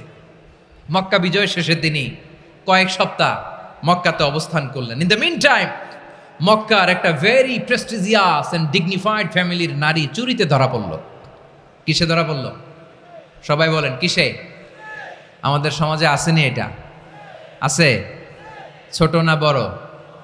হ্যাঁ, হিসাব করে শেষ করা যায় না। ৩.৫ লাখ কোটি টাকা নাই উন্নয়ন প্রকল্পের নামে। উন্নয়ন প্রকল্পের নামে ৩.৫ লাখ কোটি টাকা নাই। ৩.৫ লাখ কোটি টাকা লিখতে পারবেন আপনি? একটানা লিখতে পারবেন? বুঝতেছেন কত বড় সংখ্যা? হ্যাঁ, বনু মাখজুমিয়া গোত্রের এক নারী মক্কায় চুরিতে ধরা পড়ল। বলেন তো, চুরি করলে বিধান কি? কি কাটতে হবে? চুরির বিধান হলো হাত কেটে দাও, তাও সেটা গোপনে নয়, প্রকাশ্যে জনসম্মুখে হাত কেটে দাও। বনু মাখজুমিয়া গোত্রের নারী যখন চুরিতে ধরা পড়লো, সাহাবারা চিন্তায় পড়ে গেলেন। সবেমাত্র মক্কার লোকেরা কালিমা পড়ে মুসলমান হয়েছে, ইসলামের আইন কানুন তেমন জানে না, ইসলামী শরিয়ার সাথে বেশি পরিচিত নয়। এখন যদি বিশ্বনবী চুরির যেই বিধান এটা যদি কায়েম করে হাত যদি কেটে দেয়, না জানি মক্কার লোকেরা আবার বিগড়ে যায়, না জানি মক্কার লোকেরা আবার মুরতাদ হয়ে যায়, না জানি মক্কার লোকেরা ইসলাম থেকে দূরে সরে যায়। চলো চলো, সাহাবীরা মিলে পরামর্শ করলেন, চলো বিশ্বনবীর কাছে যে বলি, ও নবী, শুধু কেবলমাত্র একমাত্র এই নারীর জন্য চুরির হাত কাটার বিধানটা আপনি একটু থামিয়ে দেন। চুরির হাত কাটার যে বিধান এখানে একটু রহিত করে দেন, বাকিগুলা কইরেন মদিনাতে যে চলবে, কিন্তু মক্কায় এবারের জন্য মাফ করে দেন। কিন্তু কে বলবে? এই যে পরামর্শ, সাজেশন, এটা কে দিবে বিশ্বনবীর কাছে? সাহাবারা চিন্তায় পড়ে গেলেন। আল্লাহর নবীর সামনে দাঁড়িয়ে আল্লাহর দেয়া হুদুদ, আল্লাহর দেয়া বিধান থামিয়ে দেওয়া, মাফ করে দেওয়া, এই কথা বিশ্বনবীর সামনে বলার সাহস তো কেউ রাখে না। কেউ কেউ বলল, বিশ্বনবীর পালক পুত্র যায়েদ বিন হারেসার সন্তান উসামারে বিশ্বনবী নাতির মতো আদর করে, বড্ড বেশি ভালোবাসে উসামারে। এজন্য সাহাবারা উসামাকে বলতো হিব্বু রাসূলিল্লাহ, বিশ্বনবীর ভালোবাসা। কি বলতো? সাহাবীরা বললেন, বিশ্বনবীর ভালোবাসা হিব্বু রাসূলিল্লাহ, উসামারে পাঠাও। উসামারে বিশ্বনবী নাতির মতো স্নেহ করে, মায়া করে, ভালোবাসে। আমরা পারবো না, উসামা পারবে। সবাই মিলে ফুলিয়ে ফুসিয়ে ছোট্ট ওসামাকে রাজি করালো। ওসামা, এমন এমন কথা যে তুমি বিশ্বনবীর কাছে বলতে হবে, পারবা নাকি? ওসামা বলে, পারবো। সাইয়েদনা ওসামা রাদিয়াল্লাহু তাআলা আনহু তরুণ সাহাবী বিশ্বনবীর কাছে গেলেন, যে বললেন, নবী, বনু মাখজুমিয়া গোত্রের এক নারী চুরিতে ধরা পড়েছে, এবারের জন্য কি এই মহিলাটারে মাফ করে দিলে হয় না? এবারের জন্য একটু ক্ষমা করা যায় না নবী? বিশ্বনবী বলেন, আতাশফাউ ফি হাদ্দিম মিন হুদুদিল্লাহ, তোমার এত বড় সাহস উসামা, তুমি আল্লাহর হাত, আল্লাহর দেয়া বিধান, এটার ব্যাপারে সুপারিশ করতে এসেছো? তোমরা কি জানো তোমাদের আগে যত কওম, যত গোত্র, যত জনপদ ধ্বংস হয়েছে তার কারণ ছিল তাদের মধ্যে গরিবরা অন্যায় করলে তারা বিচার করত, আর ধনীরা অন্যায় করলে তারা মাফ করে দিত। খবরদার! ওয়া আইমুল্লাহ লাউ আন্না ফাতিমাতা বিনতি মুহাম্মাদিন সারাকাত লাকাতা মুহাম্মাদুন ইয়াদাহা। বিশ্বনবী বললেন, ওরে ওসামা, বানু মাখজুমিয়ার ওই প্রেস্টিজিয়াস এন্ড ডিগনিফাইড ফ্যামিলির মেয়ে তো দূর কি বাত, অনেক দূরের কথা। জেনে রেখো ওসামা, আমার কলিজার টুকরা, নয়নের পুটুলি ফাতেমাও যদি মক্কার জমিনে আজকে এই চুরির দায়ে ধরা পড়তো, আমি বিশ্বনবী মুহাম্মাদুর রাসূলুল্লাহ ধরে ফাতেমার ডান হাতটা কেটে দিতে এক বিলম্ব দেরি করতাম না। ইন্নাল্লাহা ইয়া'মুরু বিল আদল, আমাদেরকে জাস্টিস শিখায়। পশ্চিমারা আমাদেরকে ইনসাফ শিখায়, আমাদেরকে সুশাসন শিখায়। আর ইনসাফ, সুশাসন, ন্যায় বিচার, সুবিচার, জাস্টিস কারে বলে বিশ্বনবীর বায়োগ্রাফি থেকে জেনে নাও। এই ছিল বিশ্বনবী ইসলামের আদালতের নমুনা। আপনি যদি সাইয়েদনা ওমর ফারুকের জীবনের দিকে তাকান, এমন কঠোর, এমন বীর সেনানী ছিলেন। সাইয়েদনা ওমর ফারুক যদি রাস্তার এই মাথা দিয়ে হাঁটা শুরু করতেন, শয়তান ওমর ফারুককে দেখলে ওই রাস্তা রেখে দিয়ে অন্য রাস্তা দিয়ে হাঁটতো। সুবহানাল্লাহ। ওমর ফারুক রাদিয়াল্লাহু তাআলা আনহু কি পার্সোনালিটি ছিল, কি পার্সোনালিটি! আমাদের এলাকায় ছোট বাচ্চারা রাতে ভাত খেতে চায় না, আমার মেয়েটাও খেতে চায় না। এটা দিব, ওইটা দিব, আজকে মাহফিলে আসার সময় বলে দিছে লিস্ট করে এটা এটা আনতে হবে। তো ছোট্ট বাচ্চাদের অনেক বায়না থাকে, ওরা রাতে খেতে চায় না। তো মায়েরা বিভিন্ন ভয় দেখায়, এই বাঘ আসবে, বাঘ আসবে খাও, এই ভূত আসবে, ভূত আসবে খাও। আপনারা কি বলেন চট্টগ্রামে? কি আসবে? হ্যাঁ, ভূত, ভূত, ভূত আসবে, বাঘ আসবে, খাও খাও খাও, তাড়াতাড়ি খাও। তো বাচ্চারা এগুলো শুনে ভয়ে খেতে শুরু করে। মদিনার জমিনেও একই ঘটনা ঘটতো। মদিনার ছোট্ট ছোট্ট সোনামণিরা খেতে চাইতো না। তো মায়েরা বলতো, হা হুয়া ইয়াতি উমর, হা হুয়া ইয়াতি উমর, ওই যে ওমর আসতেছে, উমর। ওমরে ফারুকের কথা শুনলেই বাচ্চারা একেবারে ঠান্ডা। সুবহানাল্লাহ পড়বেন না? প্রভু তুমি বলেছ রাসূল দেবে না, বলনি দেবে না ওমর, বলনি দেবে না হামজা তারিক, খালিদ বিজয় সমর। প্রভু তুমি বলেছ রাসূল দেবে না, বলনি দেবে না ওমর, বলনি দেবে না হামজা তারিক, খালিদ বিজয় সমর। প্রভু তুমি বলেছ রাসূল দেবে না। আল্লাহু আকবার। ওমর ফারুক রাদিয়াল্লাহু তাআলা আনহু, ওনার কথা শুনলে গায়ের মধ্যে গুজবাম হয়, গায়ের পশমগুলো দাঁড়িয়ে যায়। সুবহানাল্লাহ বলেন। কি পার্সোনালিটি ছিল, কি ব্যক্তিত্ব ছিল। মুনাফিকরা ওমর ফারুককে জমের মতো ভয় পেতেন। শয়তান, খোদ শয়তান এই রাস্তা দিয়ে আসলে শয়তান অন্য রাস্তা দিয়ে হাঁটতো। ওমর ফারুক রাদিয়াল্লাহু তাআলা আনহুর জীবনে যদি দেখেন, তাহলে সেখানে আপনি আদালতের, ইনসাফের, সুশাসনের, জাস্টিসের নমুনা দেখতে পাবেন। কয়টা শুনবেন? সাইয়েদনা ওমর ফারুকের রাদিয়াল্লাহু তাআলা আনহুর সন্তান আব্দুর রহমান মিশরে মদ খেয়ে মদ্যপ অবস্থায় ধরা পড়েছে। মদ খাওয়ার কারণে, মদ যদি কেউ পান করে আর যদি প্রমাণিত হয়, তার বিচার হলো 80 বেত। আওয়াজ করে বলেন কয় বেত? বাংলাদেশেও তো এই আইন আছে নাকি? বাংলাদেশে আছে? হ্যাঁ, মদ খাইলে 80 বেত, এই আইন বাংলাদেশে চালু হোক। আমরা চাই কি চাই না? চাই সবাই। এজন্যই তো ইসলাম ভাল লাগে না। ইসলামকে ভাল লাগে না। ইসলামকে আউট করে রাখতে পারলেই তো এরকম বড় বড় বোতল খাওয়া যায়। একেবারে সহজ, পানির মতো সহজ, হিসাব একেবারে সহজ। ওমর ফারুক রাদিয়াল্লাহু তাআলা আনহুর ছেলে ভুল করে মদ পান করে ফেলেছিলেন। আব্দুর রহমান, ঘটনা ঘটেছে মিশরে। মিশরের গভর্নর তখন আমর ইবনুল আস রাদিয়াল্লাহু তাআলা আনহু। আব্দুর রহমানের ভাই যে গভর্নরকে বলল, গভর্নর যদি একটু দয়া করেন, খলিফার ছেলে আমার ভাই আব্দুর রহমান মদ্যপ অবস্থায় ধরা পড়েছে, জনসম্মুখে যদি আপনি বেত্রাঘাত করেন আমাদের প্রেস্টিজ থাকে না, যদি 80 বেত আপনি মারেন আমার কোনো কথা নাই, কিন্তু ঘরের ভেতরে মারেন। আব্দুর রহমানের ভাইয়ের সুপারিশ শুনে সাইয়েদনা আমর ইবনুল আস রাদিয়াল্লাহু তাআলা আনহু রাজি হয়ে গেলেন। ঘরের ভেতরে লোকচক্ষুর আড়ালে 80 বেত তিনি মানলেন। কিন্তু ঘটনাক্রমে এই কথা লুকিয়ে লুকিয়ে ঘরের ভেতরে 80 বেত মারার কথা সাইয়েদনা ওমর ফারুক মদিনা থেকে জানতে পারলেন। মদিনা থেকে তিনি ফরমান জারি করলেন, এই বিচার যেমনটি আমর ইবনুল আস আদায় করেছে, এটা প্রকৃতপক্ষে আদায় হয় নাই। আসো সবাই মদিনায় আসো, আমর ইবনুল আস মদিনায় আসো, আব্দুর রহমানও আসো, সবাই আসো, জনসম্মুখে এই বিচার কার্যকর করতে হবে। সাইয়েদনা ওমর ফারুক মসজিদে নববীর পিলারের মধ্যে নিজের ছেলেকে বাঁধলেন, আবার জনসম্মুখে 80টা বেত তার গায়ের মধ্যে মারলেন। মাজমুয়ে ফাতাওয়া ইবনে তাইমিয়া রাহিমাহুল্লাহ উনি এটা নকল করেছেন। এটা সবচেয়ে বিশুদ্ধ মত। আরো অনেক মত আছে, মারা গেছে কবরের উপর, ওগুলো বাদই দিলাম। কেমন খলিফা ছিলেন, কেমন খলিফা! পশ্চিমারা তোমরা জাস্টিস আমাদেরকে শেখাও, ইনসাফ কারে বলে সুশাসন আমাদেরকে তোমরা শিখাও। ওমর ফারুক রাদিয়াল্লাহু তাআলা আনহু ওই বিচারকে তিনি ধর্তব্য মনে করেন নাই। মদিনাতে এনে আবার জনসম্মুখে আবার 80 বেত মেরেছেন। মিশরে ওমর ফারুক রাদিয়াল্লাহু তাআলা আনহু আমর ইবনুল আসকে গভর্নর করে পাঠালেন। সেখানে আমর ইবনুল আসের ছেলে একটা প্রতিযোগিতায় রানার আপ হয়েছে। এক মিশরি সেখানে চ্যাম্পিয়ন হয়েছে। রানার আপ বুঝতে পেরেছেন তো? রানার আপ সেকেন্ড হয়েছে, এক মিশরি হয়েছে চ্যাম্পিয়ন প্রথম।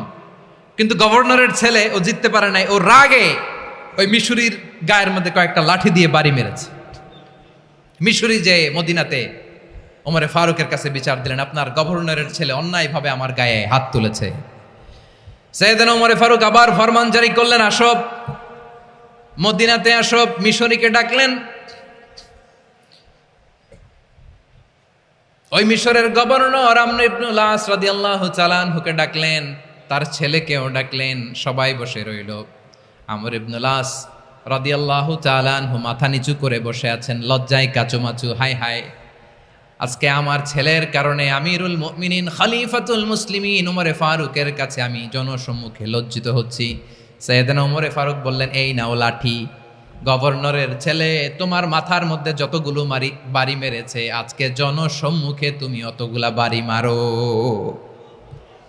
মিশরি বলে, থাক, আপনি যে ডেকে আনছেন সবার সামনে এটা বলছেন, এতেই আমি খুশি। আল্লাহু আকবার। আপনার মহানুভবতা দেখে আমি খুশি, আর অপমানের দরকার নাই। ওমরে ফারুক বলে, না, খবরদার, এই কথা মিশরি তুমি বলো না, মারো, যতগুলা বাড়ি মেরেছে মারো। বাধ্য হয়ে মিশরি আমর ইবনুল আসের সামনে ওনার কলিজার টুকরা সন্তানের মাথার মধ্যে বাড়ি মারতে আরম্ভ করলেন। ঠিক যতগুলা বাড়ি গভর্নরের ছেলে আমর ইবনুল আসের ছেলে মিশরির গায়ে মেরেছিল, মাথায় মেরেছিল, মিশরি গুনে গুনে ততটা মারলেন। এই দৃশ্য দেখে ওমরে ফারুক রেগে মেগে আগুন, রাগের চোটে রাগ সামলাতে না পেরে, আর নিজেকে সামলাতে না পেরে মিশরিরে বললেন, ছেলেরে মারা শেষ হয়ে গেলে এবার বাবার টাক মাথার মধ্যে কয়েকটা বাড়ি মার। রাগের চোটে, আউট অফ অ্যাঙ্গার, রাগের চোটে, যে আমার পাঠানো গভর্নর আমর ইবনুল আস তার ছেলেকে কেন আদব তারবিয়া কেন শিক্ষা দিতে পারে না, ছেলেরে মারা হইলে এবার আমর ইবনুল আসের মাথার মধ্যে দুইটা মারো। এটা রাগে বলেছেন, এটা শাস্তি হিসেবে না। সুবহানাল্লাহ পড়ে। তোমরা আমাদেরকে সুশাসন শিখাও, আমাদেরকে সুশাসন শিখাও। বিশ্বনবী বলেন, আদল এটা যেন তেন বিষয় না, এটা দিয়েই মানবিক সমাজ গড়তে হবে।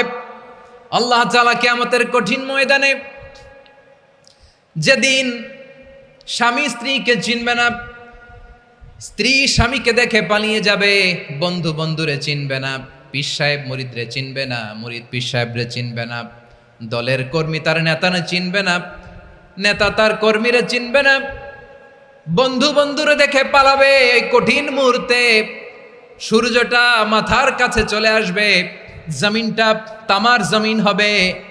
আজকের জমিনের মতো নয়, মানুষ ঘর্মাক্ত, ক্লান্ত, শ্রান্ত মাথার মগজগুলো কানের ছিদ্র আর নাকের ছিদ্র দিয়ে বেয়ে বেয়ে পড়বে। বিশ্বনবী ফরমান, কিয়ামতের ওই কঠিন ময়দানে 7 শ্রেণীর ব্যক্তিকে রব্বুল আলামিন তার আরশের নিচে ছায়া দিবেন। তার মধ্যে প্রথম শ্রেণীর ব্যক্তি হলো ইমামুন আদিল। ইমামুন আদিল, ন্যায়পরায়ণ শাসক, যে ইনসাফের সাথে বিচার করে, যে জাস্টিস সমাজে সার্ভ করে, যে সুশাসন নিশ্চিত করে, ওই ইমামুন আদিল। আদিল শব্দটা বুঝছেন না? ইন্নাল্লাহ ইয়া'মুরু বিল আদল, পাইছেন? আদিল। 7 শ্রেণীর ব্যক্তিকে আল্লাহ তাআলা সুশীতল আরশের নিচে ছায়া দিবেন, যেদিন তার দেয়া ছায়া ছাড়া কোনো ছায়া থাকবে না। এর প্রথম হচ্ছে ইমামুন আদিল, ন্যায়পরায়ণ শাসক। চিল্লায় বলেন সুবহানাল্লাহ। আবার বিশ্বনবী বললেন, ইন্নাল মুকসিতিনা ইনদাল্লাহি আলা মানাবিরা মিন নূর আন ইয়ামিনির রহমান। কিয়ামতের দিন যারা ন্যায়পরায়ণ হিসেবে আল্লাহর সামনে দাঁড়াবে, কিয়ামতের দিন রব্বুল আলামিন তার আরশের ডান দিকে ওই ন্যায়পরায়ণ লোকদের জন্য আরশের ডান দিকে একটা নূরের মিম্বারে তাদেরকে বসার সুযোগ করে দিবে। আল্লাহর আরশের ডান দিকে ন্যায়পরায়ণ লোকদের জন্য আল্লাহ তাআলা নূরের মিম্বার বানাবে। 4টেখানি কথা মনে করেছেন? আল আদাল, জাস্টিস। ইন্নাল্লাহা ইয়া'মুরু বিল আদল। আল্লাহ তাআলা এই আদালতের নির্দেশনা দেয়, সুবিচার, সুশাসন। প্রিয় ভাইয়েরা, এটা আমরা বাংলাদেশে চাই কি চাই না? এই যে অরাজকতা, এই যে অন্যায়, এই যে জুলুম, এই যে ইনকনসিস্টেন্সি সমাজের অসঙ্গতির প্রধান কারণ জাস্টিস নাই, সুবিচার নাই, সুশাসন নাই। শেষবারের মতো আওয়াজ করে বলেন তো, আমরা বাংলাদেশে আদল চাই কি চাই না? তাহলে প্রথম নির্দেশনা শেষ। আল্লাহ তাআলা তোমাদেরকে আদলের আদেশ দেন। এরপরে আল্লাহ বললেন, আমি তোমাদেরকে ইহসানের আদেশ দেই। ইন্নাল্লাহা ইয়া'মুরু বিল আদলি ওয়াল ইহসান। আমি তোমাদেরকে যেমনি আদলের নির্দেশনা দেই, তেমনি ভাবে তোমাদেরকে ইহসানের নির্দেশনা দেই। ইহসান, আওয়াজ করে সবাই বলেন তো ইহসান। সবাই বলেননি, সবাই বললে এতটুকু আওয়াজ হবে আমি বিশ্বাস করি না। আওয়াজ করে বলুন আল ইহসান।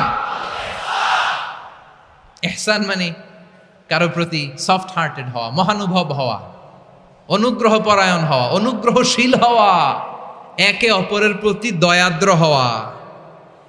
একে অপরের প্রতি দয়াদ্র অনুগ্রহশীল হওয়া ছাড়া মানবিক সমাজ কশিনকালেও গঠন করা সম্ভব না। প্রিয় ভাইয়েরা, সুন্দর আচরণ দিয়ে, ইহসান দিয়ে যা জয় করা যায়, নরম আচরণ দিয়ে যেটা অর্জন করা যায়, কঠোরতা দিয়ে সেটা পারা যায় না। বিষ্ণু ঈসা ইসলাম ইহসান দিয়ে, কোমল আচরণ দিয়ে, তার অনুগ্রহ দিয়ে তিনি অনেক কাফিরের হৃদয়কে জয় করে ফেলেছেন। সাইয়েদনা সুমামা ইবনে উসাল রাদিয়াল্লাহু তাআলা আনহুর কথা মনে পড়ে যায়। তিনি ছিলেন ইয়ামামার বাদশা।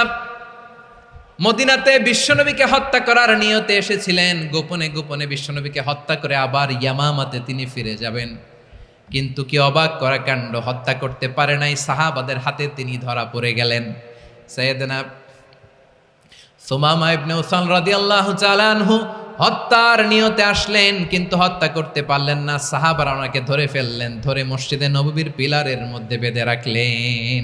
সুমামা ইবনে উসাল, সিরাত থেকে শুনেন, সিরাত থেকে শোনাচ্ছি। রাদিয়াল্লাহু তাআলা আনহু ইয়ামামার অধিপতি ছিলেন। ইয়ামামা বিশ্বনবীকে হত্যার জন্য আসছেন, ধরা পড়ে গেছেন, এখন মসজিদে নববীতে বেঁধে রাখছে, তার মানে বন্দী। এখন স্ট্যাটাস কি? বন্দী, ক্যাপটিভ। তো বিষ্ণু ঈসা ইসলাম সাহাবাদেরকে বললেন, তার খোঁজ খবর নিও, সুমামা ইবনে উসালের খোঁজ খবর নিও। সাহাবারা বলেন, ইয়া রাসূলুল্লাহ, আপনাকে হত্যা করতে এসেছে, তার তো কঠিন ক্যাপিটাল পানিশমেন্ট হওয়া দরকার, কঠিন শাস্তি হওয়া দরকার। বিশ্বনবী বললেন, না, আমি যেটা জানি তোমরা সেটা জানো না, তোমরা সুমামার সাথে ভালো আচরণ করো। বিশ্বনবী সুমামার কাছে গেলেন। প্রথম দিন যে তিনি কালেমার দাওয়াত দিলেন, ইমানের দাওয়াত দিলেন, ইসলামের দাওয়াত দিলেন, রিসালাতের দাওয়াত দিলেন, আখিরাতের দাওয়াত দিলেন। পরের দিন যে বিশ্বনবী সালাতের দাওয়াত দিলেন, যাকাতের দাওয়াত দিলেন, ইসলাম কি, কিভাবে, কেমন করে পালন করতে হয় চমৎকার আর্টিকুলেট করতে শুরু করলেন। তন্ময় হয়ে সুমামা ইবনে উসাল রাদিয়াল্লাহু তাআলা আনহু বিশ্বনবীর কথাগুলো শুনতে আরম্ভ করলো। একদিন নয়, 2 দিন নয়, টানা 3 দিন বিশ্বনবী সুমামার কাছে ইসলামকে প্রেজেন্ট করেছেন, উপস্থাপন করেছেন। আওয়াজ করে বলেন, কয় দিন? 3 দিন। 3 দিন মসজিদে নববীতে বাঁধা। আর সাহাবীদেরকে বললেন, তার খোঁজ খবর নিও, তোমরা যে রুটি বানাও এর মধ্যে সবচেয়ে ভালো আটার রুটিটা তারে দিও, সবচেয়ে রিফাইন্ড খেজুর, যেটা পিওর খেজুর, এটা তারে দিও। আর বিশ্বনবী নিজের উট থেকে দুধ দহন করে ওনার বাড়ির এক কর্মচারীকে বলেছেন, দুধ দহন করে সুমামার জন্য নিয়ে যেও। সুবহানাল্লাহ পড়বেন না? সবাই তো অবাক, ইয়ামামা থেকে আসছে নবীকে হত্যা করতে, বিশ্বনবী দেখে তারে জামাই আদর করে, তাকে মজার মজার খাবার দিও, দুধ দিও, আদর আপ্যায়ন করো। 1 দিন নয়, 2 দিন নয়, টানা 3 দিন বিশ্বনবী এভাবে সুমামার কাছে যেয়ে ইসলামকে প্রেজেন্ট করতে আরম্ভ করলেন, ইসলামকে উপস্থাপন করতে শুরু করলেন। আর তাকে চমৎকার এন্টারটেইনমেন্ট, আপ্যায়ন দিতে আরম্ভ করলেন। টানা 3 দিন যখন ইসলামের দ্য বিউটিজ অফ ইসলাম, ইসলামের সুমহান বাণী, সৌন্দর্য তার কাছে উপস্থাপন শেষ, তাকে আপ্যায়ন শেষ, বিশ্বনবী বললেন সাহাবেদেরকে, যাও এবার সুমামার হাতের পায়ের রশি দুটো খুলে দাও। তারা বললেন, ইয়া রাসূলুল্লাহ, কি বলেন আপনি? ও তো হত্যাকারী, সুযোগ পায় নাই, আপনারে মারতে পারে নাই, ছেড়ে দিলে আবার ও আপনার উপর তলোয়ার নিয়ে ঝাঁপিয়ে পড়বে। নবী, এই সিদ্ধান্ত আপনি নিতে যাবেন না। বিশ্বনবী বললেন, যেটা বলেছি সেটা করো, সুমামার রশিগুলো ছেড়ে দাও, সুমামার হাতে পায়ের রশিগুলো যে তোমরা খুলে দাও। সাহাবারা তর্ক জুড়ে দিলেন, লা ইয়া রাসূলুল্লাহ, এমনটা করবেন না, তো ভয়ঙ্কর ভয়ঙ্কর খুনি, কি জানি কি হয়ে যায়। বিশ্বনবী বললেন, না, তার হাতে পায়ের রশিগুলো খুলে দাও। সাহাবারা বিশ্বনবীর কথা মতো তার হাতে পায়ের রশিগুলো খুলে দিল। সুমামা মুহূর্তের মধ্যে মসজিদে নববী থেকে বের হয়, ইয়ামামায় ফিরে না যে মসজিদে নববীর পাশে একটা খেজুর বাগান ছিল, সেখানে চলে গেলেন। সেখানে একটা ছোট্ট কুয়া ছিল, কুয়ার পানি দিয়ে তিনি গোসল করলেন। সুবহানাল্লাহ পড়েন। কুয়ার পানি দিয়ে গোসল করে মসজিদে নববীর সামনে এসে বিশ্বনবী এবং সাহাবাদের সামনে দাঁড়িয়ে সাব্বাবা উঁচু করে বললেন, আশহাদু আল্লা ইলাহা ইল্লাল্লাহ ওয়া আশহাদু আন্না মুহাম্মাদান আবদুহু ওয়া রাসূলুহু। আল্লাহু আকবার। আমি সাক্ষ্য দিচ্ছি আল্লাহ ছাড়া কোনো ইলাহ নাই, আর মুহাম্মদ আল্লাহ তাআলার প্রেরিত বান্দা এবং রাসূল।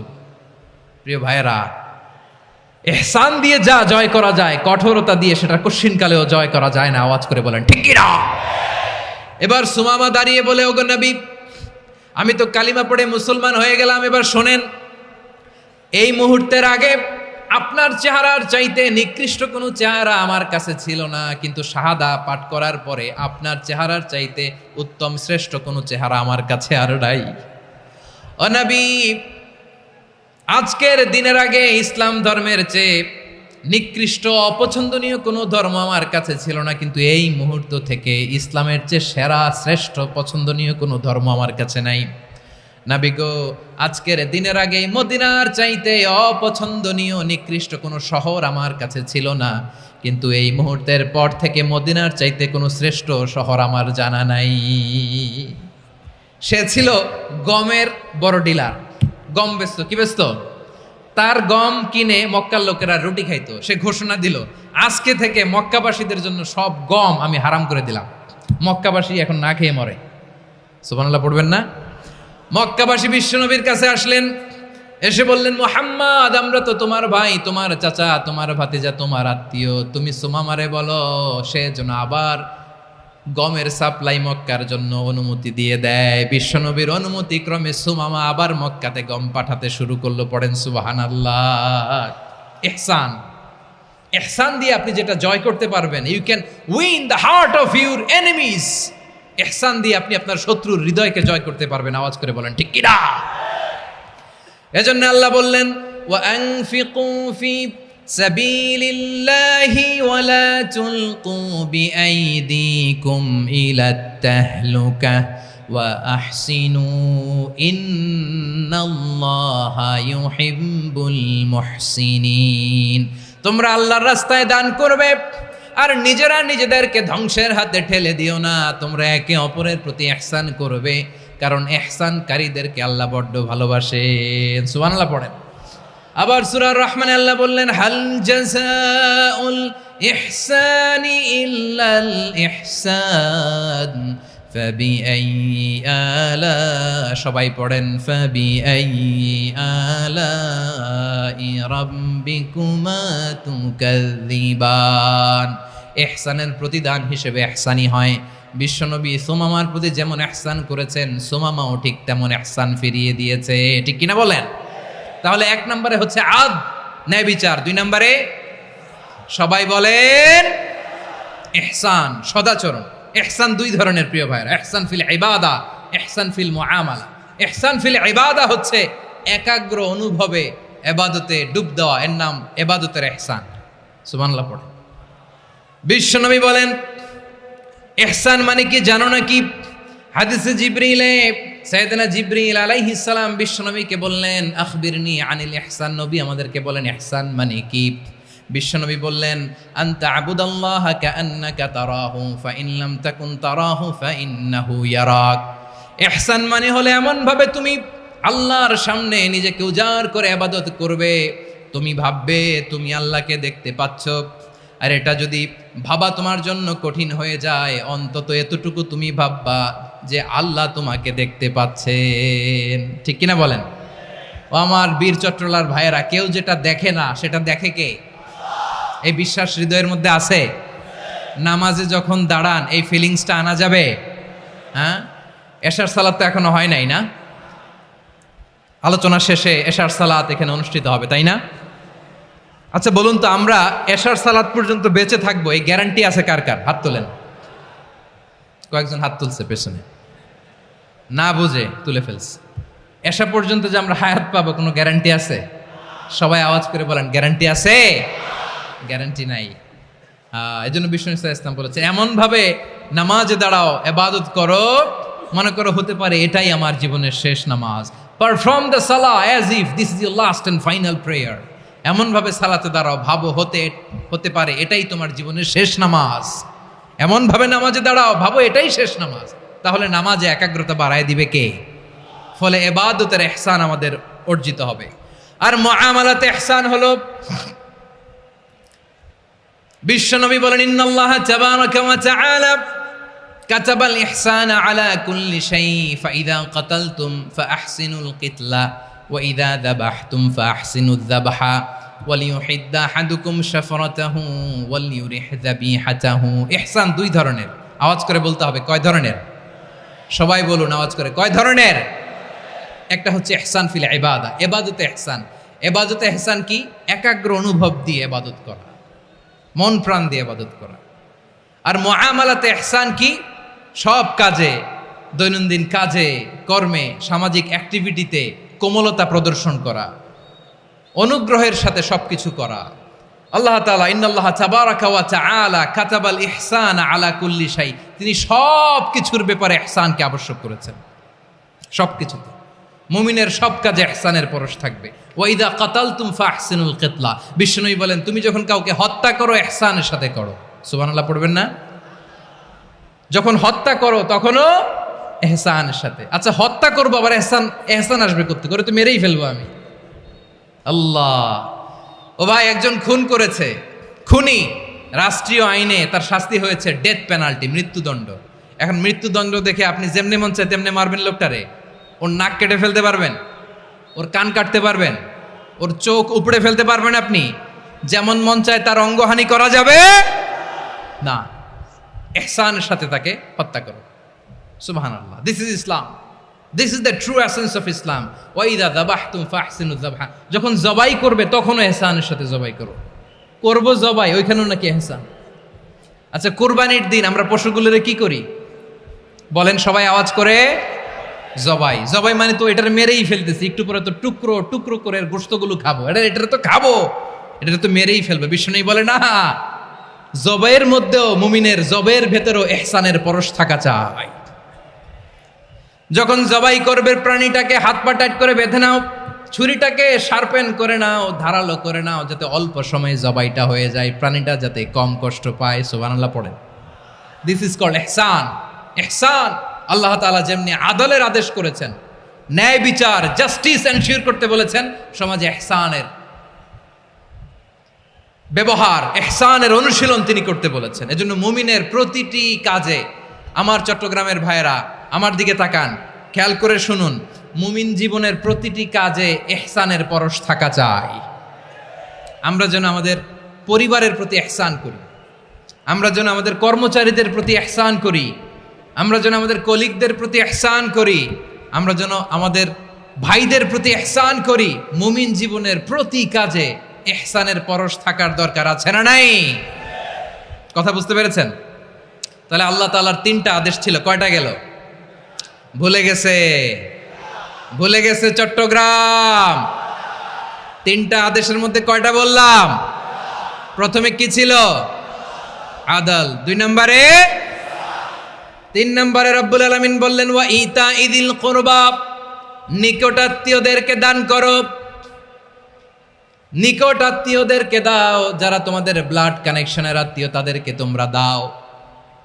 এখানে জেনারেলি বললেন দাও, কি দিব সেটা তিনি এখানে বলেন নাই, সেটা তিনি সূরাতুল ইসরার মধ্যে বলেছেন। আল্লাহ বলেন ওয়া আতিযাল কুরবা হাক্কাহ, নিকট আত্মীয়দেরকে তাদের অধিকার, তাদের প্রাপ্য তোমরা বুঝিয়ে দাও।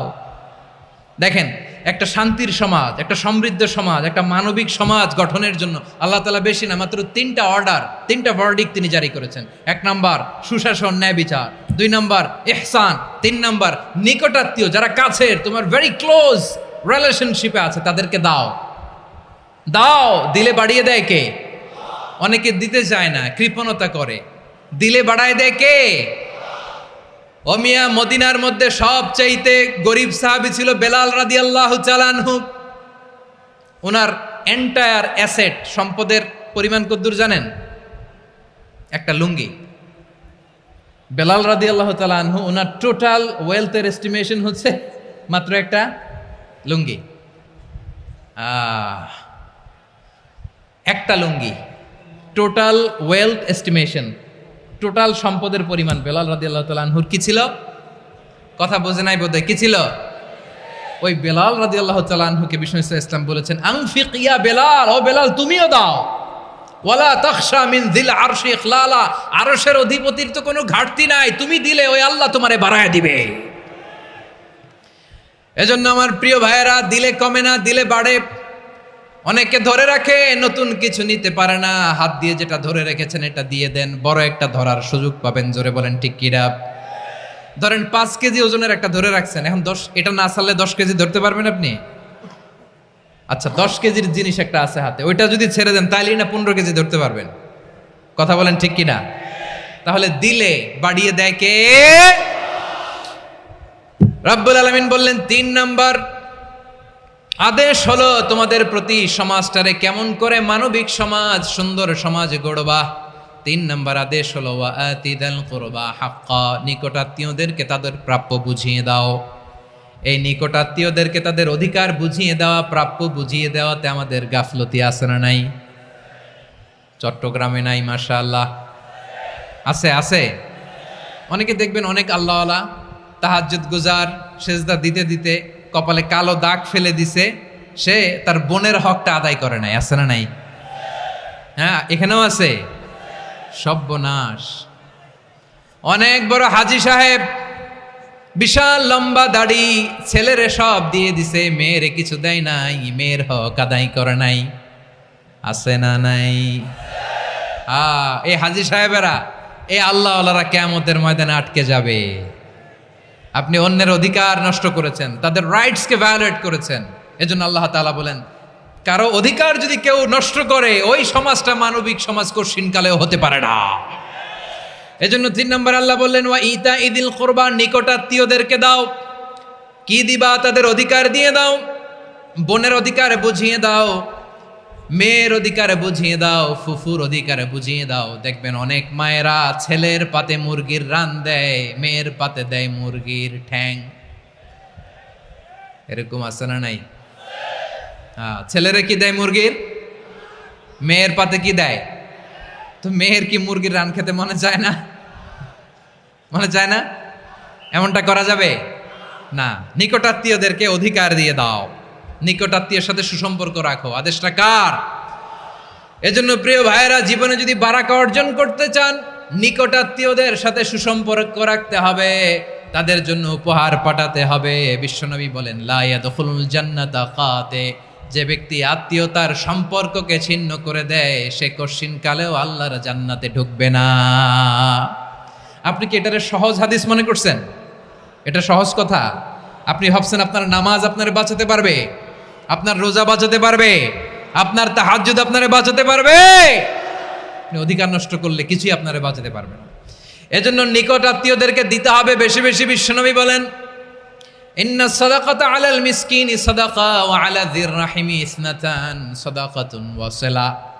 মিসকিন রে দান করলে শুধু দানের সওয়াব হয়, নিকট আত্মীয়কে দান করলে 2টার সওয়াব হয়, সাদাকার সওয়াব হয়, আবার আত্মীয়তার বন্ধন অটুট রাখার সওয়াব হয়ে যায়।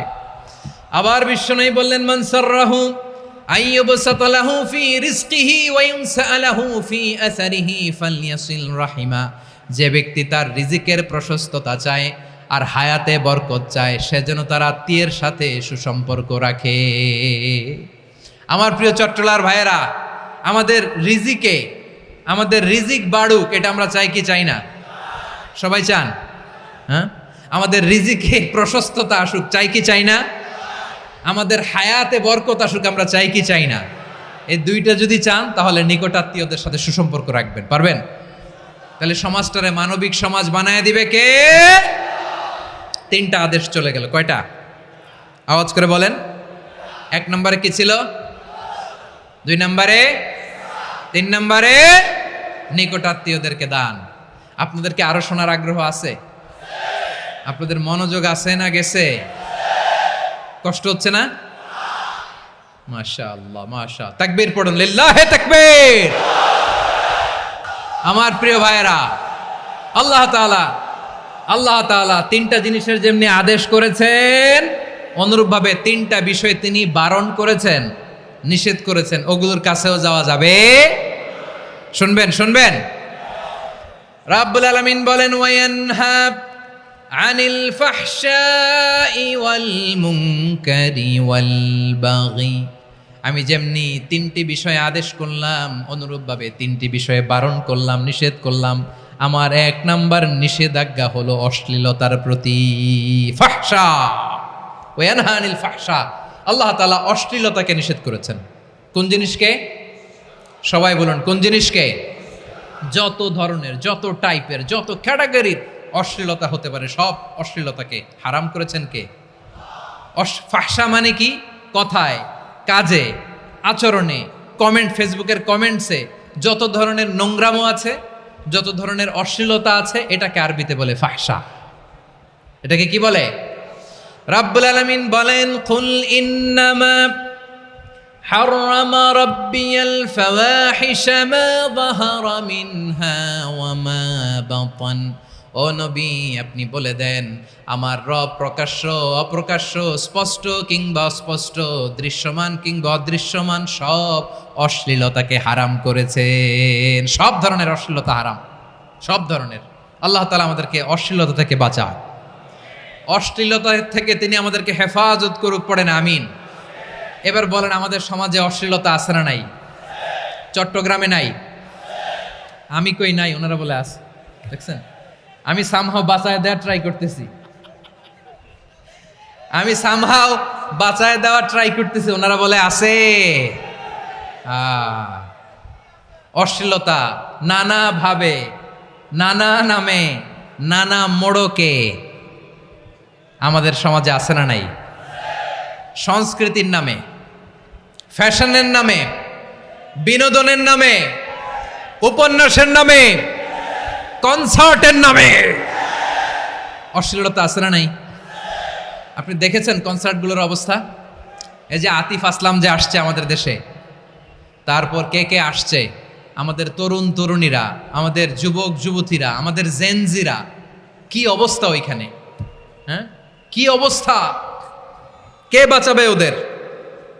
কে রক্ষা করবে ওদের ইমানের, ওদের চরিত্রের হেফাজতের গ্যারান্টি কে দিবে?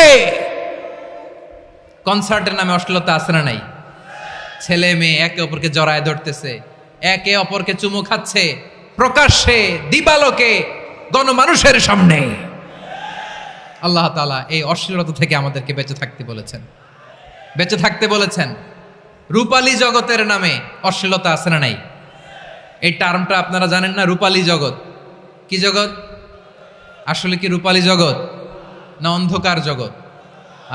আমার বোনেরা, আপনাদেরকে যে কি বলে তারা বুঝায়, রূপালী জগৎ শুনেই আপনি ভরকে যাবেন না। রূপালী জগতে যে নারী যত বেশি উলঙ্গ, সে নাকি তত বেশি সাহসী।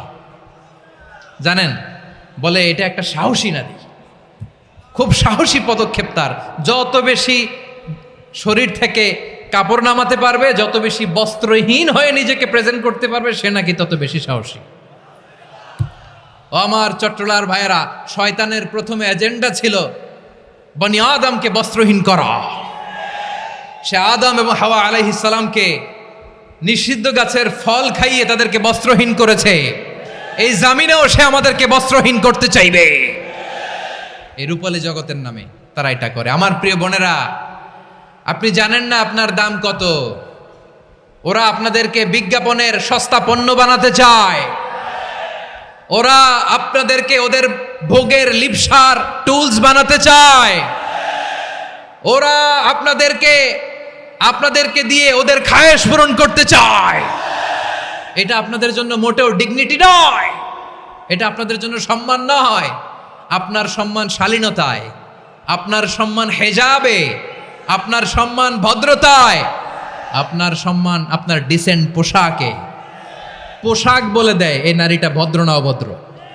পোশাক বলে দেয় এই মেয়েটা কোন ঘরের মেয়ে। আওয়াজ করে বলেন ঠিক কিনা? আপনি জানেন না, আপনারা এই সস্তা পণ্য বানায়, ভোগের পণ্য, বিলবোর্ডে আপনাকে উলঙ্গ করে উপস্থাপন করে। এই অশ্লীলতার সাথে ইসলামের কোনো সম্পর্ক। এজন্য আল্লাহ বলেন, আমি অশ্লীলতাকে হারাম করেছি। অশ্লীলতাকে হারাম করার প্রথম কারণ হলো এর মাধ্যমে মানবতাকে অপমানিত করা হয়। কারণ মানুষের সম্মান মানুষের পোশাকে। মানুষ যখন পোশাকহীন হয়ে যায়, বস্ত্রহীন হয়ে যায়, তার সম্মান কমে যায়, ঠিক কিনা? অশ্লীলতাকে হারাম করার প্রথম কারণ হচ্ছে মানুষ মানুষকে অপমান করে। একটা নারী, সে তো সম্মানিত, নারী যে কত সম্মানিত নারীরা এটা বুঝেই নাই। বিশ্বনবী বলেন, আর দুনিয়া কুল্লুহা মাতা ওয়া খায়রু মাতা'আদ দুনিয়া আল মারআতুস সালিহা। আমার বোনেরা, 5টা প্যান্ডেলে আপনারা এলইডিতে আমার আলোচনা শুনছেন, আমি জানি। আপনাদের এই গর্ভ যে কত দামি আপনি জানেন না। আপনার পেট থেকেই আসবে আগামী দিনের সালাহুদ্দিন আল আইয়ুবী। আপনার পেট থেকেই আসবে অনাগত দিনের ইমাম মাহদী আল মুনতাজার। আপনার পেট থেকেই আসবে অনাগত দিনের ফয়সাল, ওয়াসিম, মুগ্ধ, আবু সাইদের মতো বীর যোদ্ধা।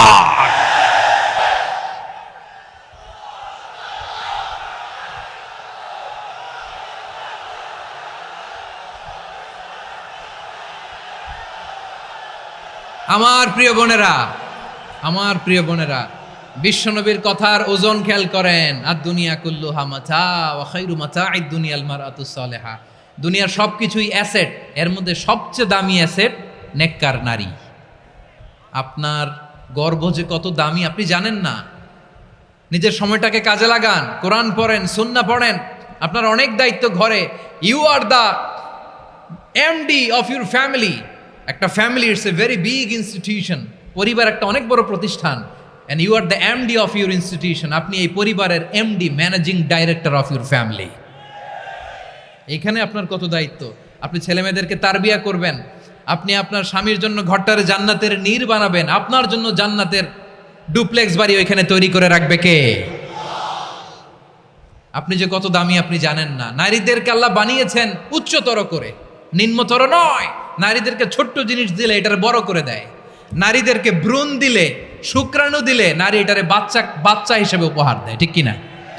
বিয়ের মাধ্যমে স্বামী যখন তার শুক্রাণু তার স্ত্রীকে উপহার দেয়, স্ত্রী রিটার্নে কি উপহার দেয়? ফুল ফর্ম বেবি, মানব সন্তান। দেখছেন, আপনি দিলেন একটুক, উনি দিছে বিশাল। আপনি যদি নারীকে বাজার এনে দেন, নারী এটাকে সুস্বাদু খাবারে রূপান্তর করে দেয়।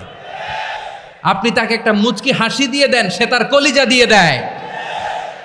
কিন্তু যদি আপনি তার মনে কষ্ট দেন, সে আপনার জীবনকে জাহান্নাম বানায়া দেয়। খবর আছে, নারীর মন বুঝতে পারলে নেয়ামত, বুঝতে না পারলে কিয়ামত। ঠিক কিনা বলেন? আমার প্রিয় বোনেরা, আপনি যে কত দামি আপনি জানেন না। জানেন না আপনি কত দামি, অনেক দামি আপনি। আপনাদেরকে যেন ভোগের সস্তা পণ্য বানাতে না পারে, আপনাদেরকে সচেতন থাকতে হবে, সজাগ থাকতে হবে, কনসার্ন থাকতে হবে। শয়তানের ওই হাতছানির দিকে আর নজর দেওয়া যাবে না। তাহলে কেন আল্লাহ তাআলা এই ফাহশা, অশ্লীলতাকে হারাম করলেন? 1 নাম্বার, এতে হিউম্যান ডিগনিটি কমে। 2 নাম্বার, এতে মানুষের অধিকার নষ্ট হয়। আপনি বিয়ে করেছেন, এরে পরকিয়া করেন, ওর সাথে এরকম আছে না নাই? স্ত্রীর অধিকার নষ্ট করেছেন। আপনি বিবাহ সম্পর্কে আবদ্ধ হয়েছেন তার সাথে, আপনি পরকিয়া করেন ওই ছেলের সাথে, আপনি আপনার হাজবেন্ডের সাথে বিট্রে করেছেন। এজন্য আল্লাহ অশ্লীলতাকে হারাম করেছেন। অশ্লীলতাকে হারাম করার আরেকটা কারণ হচ্ছে আল্লাহ তাআলা এই হিউম্যান জেনারেশনকে এটাকে প্রিজার্ভ করতে চায়।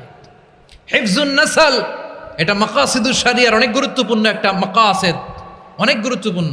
আপনার নাসাল, আপনার জেনারেশনকে সংরক্ষণ করা। এই যে আসতেছে ফেব্রুয়ারি, কত ফেব্রুয়ারি জানো?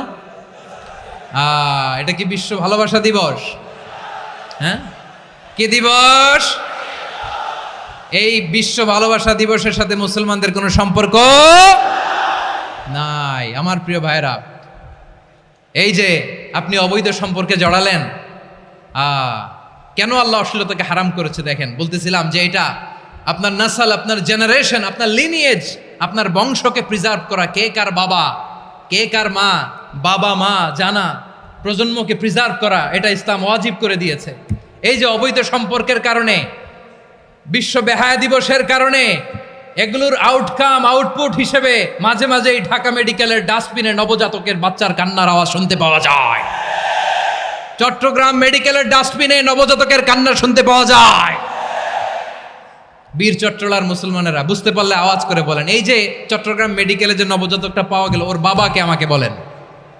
ওর বাবাকে, ওর মাকে, ও কোন ফ্যামিলির সন্তান কেউ জানে? আপনি হিউম্যান ডিগনিটিকে অপমান করেছেন না? আপনি তার ভবিষ্যৎকে অন্ধকার করেছেন না? আপনি তার লিনিয়েজকে প্রশ্নবিদ্ধ করে দিয়েছেন না? এই জন্য আল্লাহ তাআলা অশ্লীলতাকে আমাদের জন্য হারাম করে দিয়েছেন। পড়েন সুবহানাল্লাহ। এই জন্য রাব্বুল আলামিন বলেন, কুল ইন্নামা حرم ربي الفواحش ما ظهر منها وما بطن প্রকাশ্য সব অশ্লীলতাকে হারাম ঘোষণা করে দিয়েছে কে? আবার দুনিয়ার বুকে যারা অশ্লীলতার প্রসার করে তাদের জন্য শাস্তি মজুদ রেখেছে কে? রব্বুল আলামিন বলেন, ইন্নাল্লাযীনা ইউহিব্বুনা আন তাশিআল ফাহিশাতু ফিল্লাযীনা আমানু লাহুম আযাবুন আলীমুন ফিদ দুনিয়া ওয়াল আখিরাতি ওয়াল্লাহু ইয়ালামু ওয়া আনতুম লা তা'লামুন। নিশ্চয়ই যারা বিশ্বাসীদের মাঝে অশ্লীলতার প্রচার প্রসার করতে চায় তাদের জন্য আমি মর্মন্তুদ শাস্তি প্রস্তুত করে রেখেছি, দুনিয়াতেও রেখেছি, আখিরাতেও রেখেছি। ঘোষণাটা কার? যারা এই নাটকের নামে, সিনেমার নামে, রূপালী জগতের নামে, মুভির নামে, ওটিটি প্ল্যাটফর্মের নামে আমার সমাজে অশ্লীলতা ছড়াতে চায় তাদের জন্য কঠিন মর্মন্তুদ শাস্তি মজুদ রেখে দিয়েছে কে? ও আমার বোনেরা, এখনো আপনি জাগবেন না? এখনো আপনার চিন্তার দুয়ারে এখনো নাড়া পড়ে নাই? ওরা আপনাকে উলঙ্গ বানাতে চায়, ওরা আপনাকে আইটেম গার্ল বানাতে চায়। এজন্য ইসলাম অশ্লীলতাকে হারাম করেছে। হারাম। ইসলাম বলেছে যোজন যোজন দূরে থাকো, ওরা বলে না কাছে আসো, কাছে আসার গল্প, ক্লোজ আপ ওয়ান, কাছে আসার গল্প আছে না নাই? চট্টগ্রামে তো এগুলো নাই মাশাআল্লাহ। হ্যাঁ, এখানেও আছে ক্লোজ আপ ওয়ান, কাছে আসার গল্প। আল্লাহ বলেন ওয়ালা তাকরাবুজ জিনা, কাছেও এসো না, জিনা থেকে যোজন যোজন কিলো দূরে থাকো, ওরা বলে কাছে আসার গল্প। আমার বীর চট্টলার ভাইয়েরা, কাছে আসতে হলে আমরা কোরআনের কাছে আসব, কাছে আসতে হলে নবীর কাছে আসব, কাছে আসার গল্প হবে আমার রবের কাছে আসার গল্প। চিল্লায় বলো ঠিক কিনা?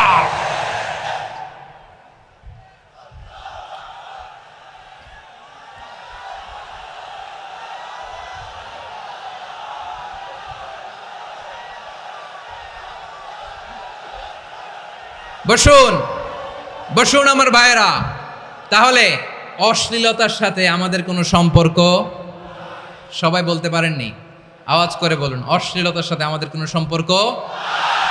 আমরা এই সমস্ত ক্লোজ আপ ওয়ান, কাছে আসার গল্পের প্রোগ্রামে যাব? আমরা কোন ধরনের অশ্লীল কন্টেন্ট সোশ্যাল মিডিয়ায়, টিভিতে দেখব? কি যুগ যে আমরা কাটাচ্ছি আপনি কল্পনা করতে পারবেন না। পর্ন ইন্ডাস্ট্রি, নারী পুরুষের বস্ত্রহীন যুগল দৃশ্য, এটাকে দিয়ে ওরা কোটি ডলারের ইন্ডাস্ট্রি বানিয়েছে। পুরো মানব ইতিহাসে এরকম জঘন্য সময় মানব ইতিহাস পার করে নাই। পর্ন এটা ইন্ডাস্ট্রি হয়ে গেছে। আমাদের এই যুবকগুলো, জেনজিগুলো, ওদের চরিত্র বাঁচাবে কি করে? কেমন করে হেফাজত করবে ওদের এই মূল্যবান চরিত্র? সুস্থ পুরুষ তার বায়োলজিক্যাল গ্রোথকে হরমোন দিয়ে স্টপ করে দিয়ে সে সার্জারি করে নারী হতে চায়, সুস্থ নারী পুরুষ হতে চায়। পুরুষ পুরুষের প্রতি সেক্সুয়ালি আকর্ষণ বোধ করে। এটা লূত আলাইহিস সালামের কওমের মধ্যে ছিল। এটাকেও আল্লাহ কোরআনে ফাহিশা বলেছেন। ওয়ালুতান ইয ক্বালা লিকাওমিহি আতাতুনাল ফাহিশাতা মা সাবাকাকুম বিহা মিন আহাদিম মিনাল আলামিন। লূত আলাইহিস সালাম বললেন, তোমরা কি এমন এক অশ্লীল কার্যক্রমে ডুব দিলে নাকি যেটা গোটা বিশ্বের কেউ কখনো করে নাই? তোমরাই প্রথম করেছো। পড়েন নাউযুবিল্লাহ। এই পশ্চিমের এই রোগ আমার দেশে যেন আসতে না পারে, আমাদের সজাগ থাকতে হবে। প্রিয় ভাইরা, চিল্লায় বলেন ঠিক কিনা? পশ্চিমের অবস্থা ভয়ঙ্কর। পাশ্চাত্যে, আমি যুক্তরাষ্ট্রে ছিলাম অনেকদিন, কয়েক মাস, বিভিন্ন স্টেটে ঘুরেছি। গার্ডিয়ানরা উদ্বিগ্ন, ছেলে মেয়েদেরকে, ছোট্ট ছেলে মেয়ে, ওদেরকে জিজ্ঞেস করে, তুমি how do you feel right now inside yourself? তুমি ভিতরে ভিতরে কেমন ফিল করো? তোমার কি ছেলে ছেলে লাগে না মেয়ে মেয়ে লাগে? আচ্ছা বলেন, এই ছোট্ট বাচ্চাটাও কি এগুলো জেন্ডার অ্যাসাইনমেন্ট বলতে এগুলো কিছু বুঝে? এইভাবে মিসগাইড করা হচ্ছে। কৌতূহল বশত ছোট্ট ছেলে যদি বলে আমার তো মেয়ে মেয়ে লাগে, তখন বলে যে না তুমি মেয়ে, ছেলে না। মা বাবা বাধা দিলে ওকে আলাদা গভর্নমেন্ট হাউসে নিয়ে যায়।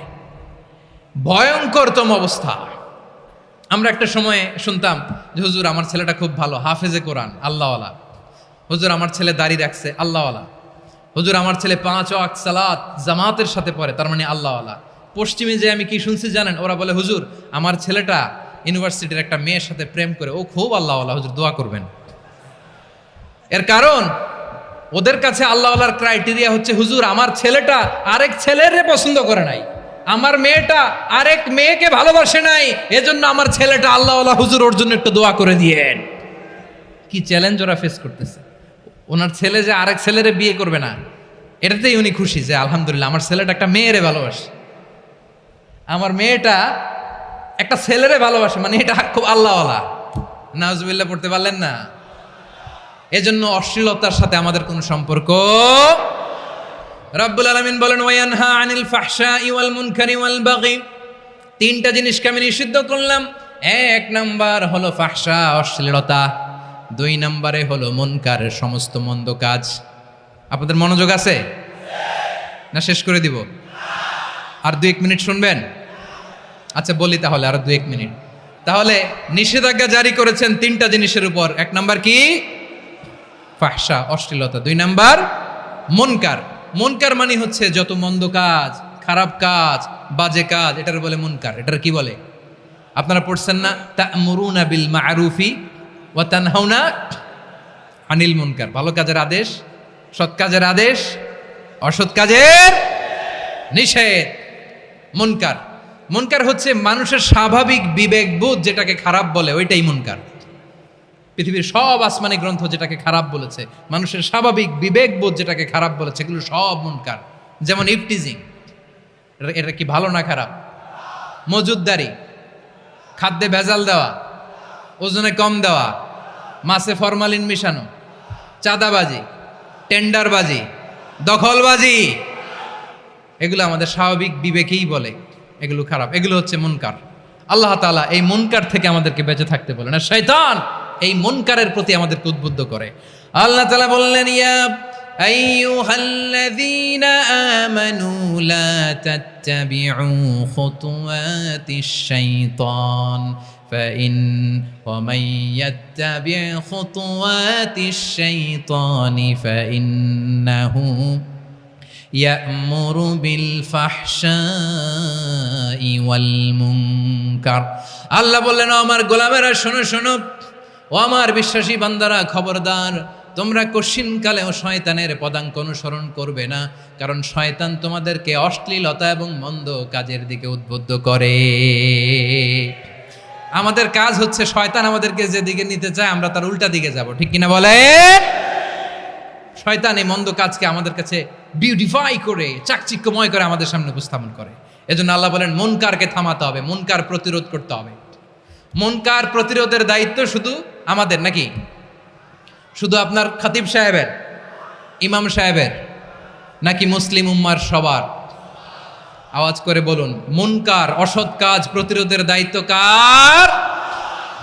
রাব্বুল আলামিন বলেন কুনতুম খায়রা উম্মাতিন উখরিজাত লিন-নাসি তা'মুরুনা বিল মা'রুফি ওয়া তানহাউনা আনিল মুনকার।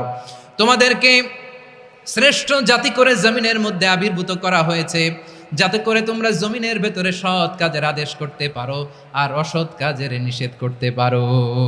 উম্মাহ কুনতুম খায়রা, তাহলে গোটা উম্মার দায়িত্ব, এটা বুঝতে পারছেন তো? আচ্ছা আরো নিচে আসেন। এরপরে আল্লাহ বললেন শুধু উম্মাহ না, এই জমিনের রাজত্ব আমি যাদের হাতে দেই, এই জমিনের মালিক আমি যাদেরকে বানিয়ে দেই, যাদেরকে আমি সরকারের দায়িত্ব দেই, তাদেরকেও মুনকার প্রতিরোধের দায়িত্ব দিয়েছে কে? আল্লাহ বলেন যারা ক্ষমতার মসনদে বসেছে তাদেরকে 4 দফা কর্মসূচি আমি আল্লাহ দিলাম। আওয়াজ করে বলেন কয় দফা?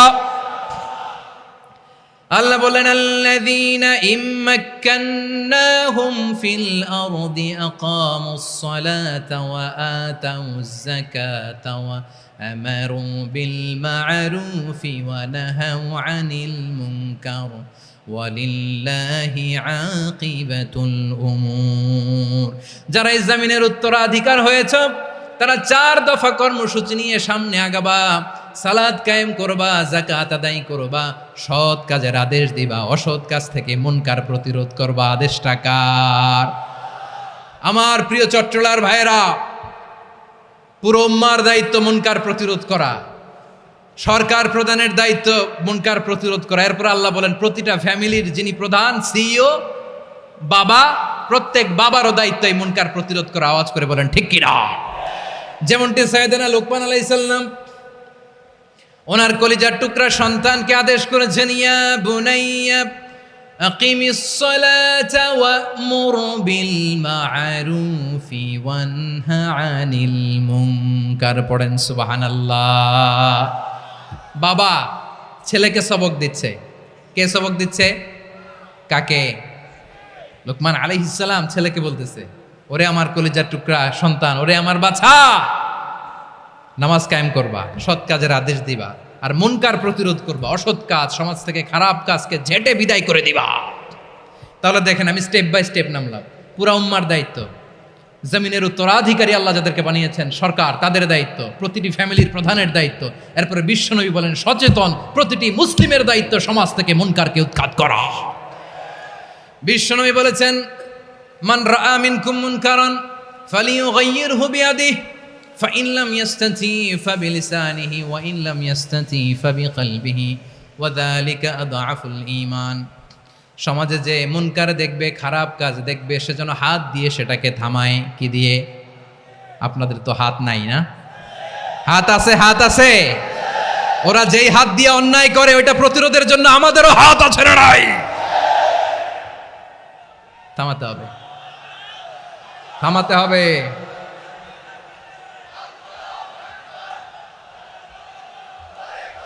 বসুন আমার প্রিয় ভাইয়েরা, ওরা ওদের যেই হাত দিয়ে টেন্ডারবাজি করে, চাঁদাবাজি করে, ইফটিজিং করে, দখলবাজি করে, যেই হাত দিয়ে, ওই মুনকার থামায় দেওয়ার জন্য আল্লাহর দেয়া আমাদেরও দুটি হাত আছে না নাই? আমাদেরও হাত আছে। থামাইতে হবে, থামাইতে হবে, হিম্মত করতে হবে। আমার প্রিয় ভাইরা, না থামালে আমরাই ডুববো শেষমেশ। আমাদের বাঁচার জন্য হইলেও থামাইতে হবে। রব্বুল আলামিন বলেন, ওয়াত্তাকু ফিতনাতাল লা তুসিবান্নাল্লাযীনা যালামু মিনকুম খাসসা। ও আমার গোলামেরা, ওই আযাবকে ভয় করো যে আযাব যখন আমি জমিনের বুকে পাঠাই শুধু জালেমদেরকেই মারি না, আলেমদেরকেও মারি। আযাব যখন আসে তখন শুধু জালিমই মরে না, আলেমও মরে। জানেন, মুসা আলাইহিস সালামের পায়ে একবার একটা লাল পোকা কামড় দিয়েছে, লাল পিঁপড়া। লাল পিঁপড়া কামড় দিলে খুব আরাম লাগে না? কি লাগে? হ্যাঁ, জলে না? লাল একটা পিঁপড়া কামড় দিছে, তো উনি রেগে মেগে পাশি দেখে লাল পিঁপড়ার বাসা, পা দিয়ে ডলে মুছে সবগুলো পিঁপড়া মেরে ফেলছে। এই ঘটনাটা আল্লাহ ঘটিয়েছেন এজন্য মুসা আলাইহিস সালাম ছিলেন কালিমুল্লাহ, সরাসরি আল্লাহর সাথে কথা বলতেন। তিনি আল্লাহকে জিজ্ঞেস করেছিলেন, আল্লাহ তুমি যখন কোনো জনপদে আযাব পাঠাও, শাস্তি দাও, ওখানকার শুধু জালেমরাই তো মরে না, ভালো মানুষগুলাও মরে, তো আযাব দিবা মুশরিকদের উপর দিবা, অবাধ্যদের উপর দিবা, ভালো মানুষগুলারে মারো কেন? আল্লাহ বললেন, মুসা তোমার যে কামড় দিছিল পায়ের মধ্যে পিঁপড়া, কয়টা পিঁপড়া? জোরে বলেন। একটা পিঁপড়া, তো সবগুলারে মারলা কেন? রেগে মেগে পুরো পিঁপড়ার বাসা ভেঙে ম্যাসাকার করলা কেন? এই মুসা, আমি যখন অ্যাকশনে যাই, আমি যখন শাস্তি দেই, তখন এত বাস বিচার করা হয় না, বাস বিচার করা যায় না। যখন অ্যাকশনে যাওয়া হয় ওইটা ডাইরেক্ট অ্যাকশন হয়ে যায়। চিল্লায় বলো ঠিক কিনা? এজন্য আমাদের বাঁচার জন্য হলেও এই পাপ থামাতে হবে, এই শয়তানের অট্টহাসি থামাতে হবে, অন্যায় অপরাধ সমাজ থেকে আমাদের থামাতে হবে। কারণ আযাব আসলে ওরাও মরবে, আমরাও মরব। একটা জাহাজ 2 তলা, আপনি আছেন 2য় তলায়। শুনতেছেন? শুনতেছেন? জাহাজ কয় তলা? আপনি কোন তলায়? 2য় তলায়। নিচের তলার কিছু লোক জাহাজের তলা ছিদ্র করতে আরম্ভ করছে। কি ছিদ্র করতেছে? আচ্ছা, জাহাজের তলা ছিদ্র করলে তলা দিয়ে কি ঢুকে? এখন আপনি যদি বলেন আমার কি, আমি তো 2 তলায়, আমার কি, আমি তো সেফ, আমি ইন দ্য সেফ জোন, আমি তো ভালো আছি, আমি তো ভালো আছি, ওরা ছিদ্র করে ওরা মরবে। আসলে কি শুধু ওরা মরবে? নাকি তলা ফুটো হলে ভিতরে পানি ঢুকলে আপনারও সলিল সমাধি হবে? তলা দিয়ে যখন পানি ঢুকবে, জাহাজ ডুবলে আপনিও মরবেন। এজন্য নিজে মরার আগে ওই পাগলগুলোর নিচতলায় যে থামাতে হবে, চিল্লায় বলেন ঠিক কিনা? এজন্য আল্লাহ বললেন মুনকার প্রতিরোধের দায়িত্ব সমাজের টপ টু বটম সবার। পুরো আম্মার দায়িত্ব, সরকার প্রধানের দায়িত্ব, প্রতিটি ফ্যামিলির প্রধান বাবার দায়িত্ব, বিশ্বনবী বললেন প্রতিটি সচেতন মুসলিমের দায়িত্ব। এজন্য মুনকার প্রতিরোধ করার দরকার আছে না নাই? সমাজে এই যে ইফটিজিং হয়, আপনার বোনের বয়সী একটা মেয়েকে কিছু বখাটে টিটকারি করে, এই বলে সেই বলে, নোংরা কথা বলে, রাস্তায় দেখেও আপনি পাশ দিয়ে না দেখার মতো চলে যান কেন? আপনি দাঁড়ান না কেন? আপনি দাঁড়ালেই তো থেমে যাবে, কারণ সত্যের যে শক্তি তার সামনে মিথ্যা মুখ থুবড়ে পড়ে। আপনার সামনে ও কিছুই না, নাথিং। আপনি দাঁড়ান, ওকে প্রশ্ন করেন যে আমার বোনকে তুমি ডিস্টার্ব করো কেন? আপনাকে দেখে আরো 5 জন দাঁড়াবে, 5 জনকে দেখে আরো 10 জন দাঁড়াবে। আমাদের নীরবতা আর আমাদের নিশ্চুপ থাকাই জালিমদেরকে আরো শক্তিশালী জালিম বানিয়েছে। এজন্য মুনকার প্রতিরোধের দায়িত্ব আমাদের সবার। টেন্ডারবাজি, চাঁদাবাজি, দুর্নীতি, অপরাধ, দখলদারিত্ব, মজুদদারি, এগুলো সব কিছু একসাথে প্রতিরোধ করতে হবে, ঠিক কিনা বলেন? একটা মানবিক সমাজ যদি চাই, প্রতিরোধ করতে হবে। প্রিয় ভাইয়েরা, আল্লাহর শপথ নিয়ে বলি, এই নাসিহাতগুলো সবার জন্য, সব দলের জন্য, সব মতের মানুষের জন্য। আমরা কোনো দলের প্রতি মানুষকে ডাকি না, আমরা ডাকি ইসলামের দিকে। সব দলের, সব মতের, সব মানুষদেরকে আমরা আহ্বান জানাই, আসুন আমরা একটা সুন্দর সমাজ বিনির্মাণ করি। এই যে নতুন বাংলাদেশের এক সুযোগ এসেছে, আর জীবনে হয়তো আসবে না, সামনের 100 বছর এই সময় আসবে না।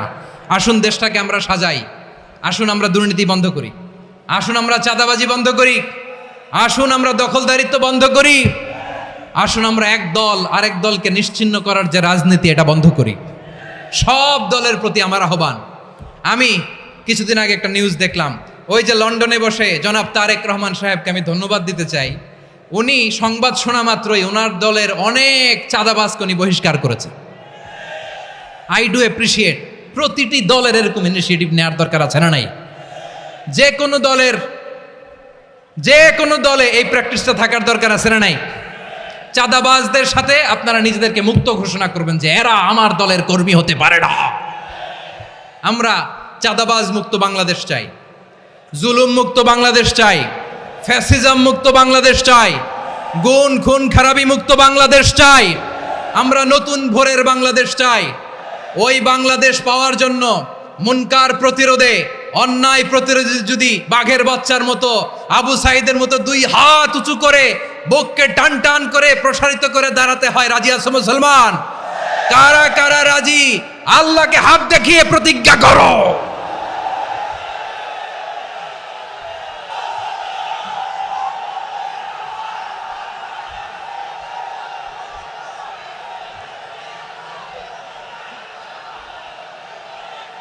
আমার প্রিয় ভাইয়েরা, বসুন বসুন আমার ভাইয়েরা। রাব্বুল আলামিন বলেন, ওয়ায়ানহা আনিল ফাহশাই ওয়াল মুনকারি ওয়াল বাগি ইয়াইদুকুম লাআল্লাকুম তাযাক্কারুন। বসুন। আল্লাহ বললেন, আমি অশ্লীলতাকে নিষেধ করি, আমি সব ধরনের মন্দ কাজকে নিষিদ্ধ করি, সব শেষে আমি সীমা লঙ্ঘনকে তোমাদের জন্য নিষিদ্ধ করি। আলোচনা মনে আছে তো, না ভুলে গেছেন? নিষিদ্ধ করেছেন কয়টা জিনিস? 1 নম্বরে অশ্লীলতা, 2 নম্বরে মুনকার তথা সব মন্দ কাজ, 3 নম্বরে আল বাগি, সীমা লঙ্ঘন, ক্রসিং দ্য লিমিট। সীমা লঙ্ঘন করা ভালো না। We all should know our limits. চিল্লায় বলেন ঠিক কিনা? একই আয়াতে আল্লাহ বললেন, কুল ইন্নামা হাররামা রাব্বিয়াল ফাওয়াহিশা মা যাহারা মিনহা ওয়া মা বাতানা ওয়াল ইসমা ওয়াল বাগিয়া বিগাইরিল হক। অন্যায় ভাবে যে অবাধ্য হয়, যে সীমা লঙ্ঘন করে, তাদেরকেও আমি এটা হারাম করে দিলাম। সীমা লঙ্ঘন করা হারাম, সীমা লঙ্ঘন করা হারাম। আল্লাহ বারবার বারবার আমাদেরকে ওয়ার্নিং দেয়, যখন আমরা থামি না তখন আল্লাহ ধরে, আর যখন ধরে তখন ছাড়ে না। ধরে ধরে ধরে না, ধরলে আল্লাহ। ফেরাউনকে কিন্তু হুট করে ধরে নাই, আপনারা জানেন 9 বার ওয়ার্নিং দিয়েছে। ফেরাউনকে আল্লাহ তাআলা ওয়ার্নিং দিয়েছিল কয়বার? বীর চট্টলার বীর সেনানীরা আওয়াজ করে বলেন, ফেরাউনকে ধরার আগে ওয়ার্নিং দেওয়া হয়েছিল কয়টা? রাব্বুল আলামিন বলেন, ওয়ালাকাদ আতাইনা মূসা 9 আয়াতিন বাইয়িনাত, 9টা মুআজিজা দেখিয়েছি। 1 2 3 বারবার এইভাবে রিমাইন্ডার, ওইভাবে রিমাইন্ডার, এইভাবে নাসিহাত, ওইভাবে দাওয়া। ফাকুলা লাহু কাওলান লাইয়িনা, নরম করে বলো, সফট করে বলো, যত ওয়ে হতে পারে দাওয়া মেথডোলজির মূসা আলাইহিস সালামের সব অ্যাপ্লাই শেষ। 10ম বারে যে আল্লাহ ধরছে, 10ম বারে যে ধরেছে। এজন্য আল্লাহ বলেন, আমি সীমালঙ্ঘনকে পছন্দ করি না। কোরআনের অন্য আয়াতে বাগীকে বলা হয়েছে আল ইতিদা, সীমালঙ্ঘন যারা করে তাদেরকে আল্লাহ বলেছেন মুতাদিন। ওয়াকাতিলু ফি সাবিলিল্লাহিল্লাযীনা ইউকাতিলুনাকুম ওয়ালা তা'তাদু ইন্নাল্লাহা লা ইউহিব্বুল মুতাদিন। আমি সীমালঙ্ঘনকারীদেরকে কোশ্চিনকালেও পছন্দ করি না। আমরা যেন সীমালঙ্ঘন না করি, রাজি আছেন তো? যে কোনো ক্ষেত্রে ইবাদতে যেন সীমালঙ্ঘন না করি। অনেকে আমরা ইবাদতে সীমালঙ্ঘন করে ফেলি। বিশ্বনবী সাল্লাল্লাহু আলাইহি ওয়াসাল্লাম যেটা শিখিয়েছেন এর বাইরে যে অতিরিক্ত বুজুর্গ হতে চায়, এরকম আছে না নাই? করা যাবে না, কোনো ক্ষেত্রেই সীমালঙ্ঘন করা যাবে, এমনকি যুদ্ধক্ষেত্রেও না। বিশ্বনবী সাল্লাল্লাহু আলাইহি ওয়াসাল্লাম বলেন, খবরদার যুদ্ধক্ষেত্রেও সীমালঙ্ঘন করো না। কি সুন্দর ইসলাম আমরা পেয়েছি। বিশ্বনবী বলেন, খবরদার যুদ্ধের ময়দানে কোনো নারীর গায়ে হাত তোলো না, কোনো শিশুর গায়ে হাত তোলো না, কোনো গবাদি পশু হত্যা করো না, কোনো শস্য ক্ষেত্র ধ্বংস করো না, ইবাদতরত অন্য ধর্মের কোনো সন্ন্যাসীর গায়ে হাত তোলো না। বলেন সুবহানাল্লাহ। তাহলে আমরা সীমালঙ্ঘন করতে পারবো? প্রিয় ভাইরা, একটা সুখী, সমৃদ্ধ, শান্তির সমাজ, মানবিক সমাজ যদি আমরা গঠন করতে চাই, আমাদের আল্লাহর দেয়া কয়টা আদেশ মানতে হবে বলেন দেখি? সবাই বলেন কয়টা?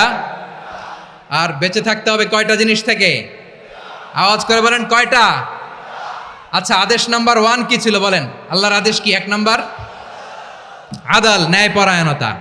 আমরা সুবিচার, সুশাসন, ন্যায় বিচার চাই কি চাই না? 2 নম্বরে কি ছিল? মাশাআল্লাহ, আওয়াজ করে বলেন 2 নম্বরে কি ছিল? ইহসান, আমরা যেন সবার প্রতি দয়া পরবশ হই, ইহসান করি। 3 নম্বরে কি ছিল?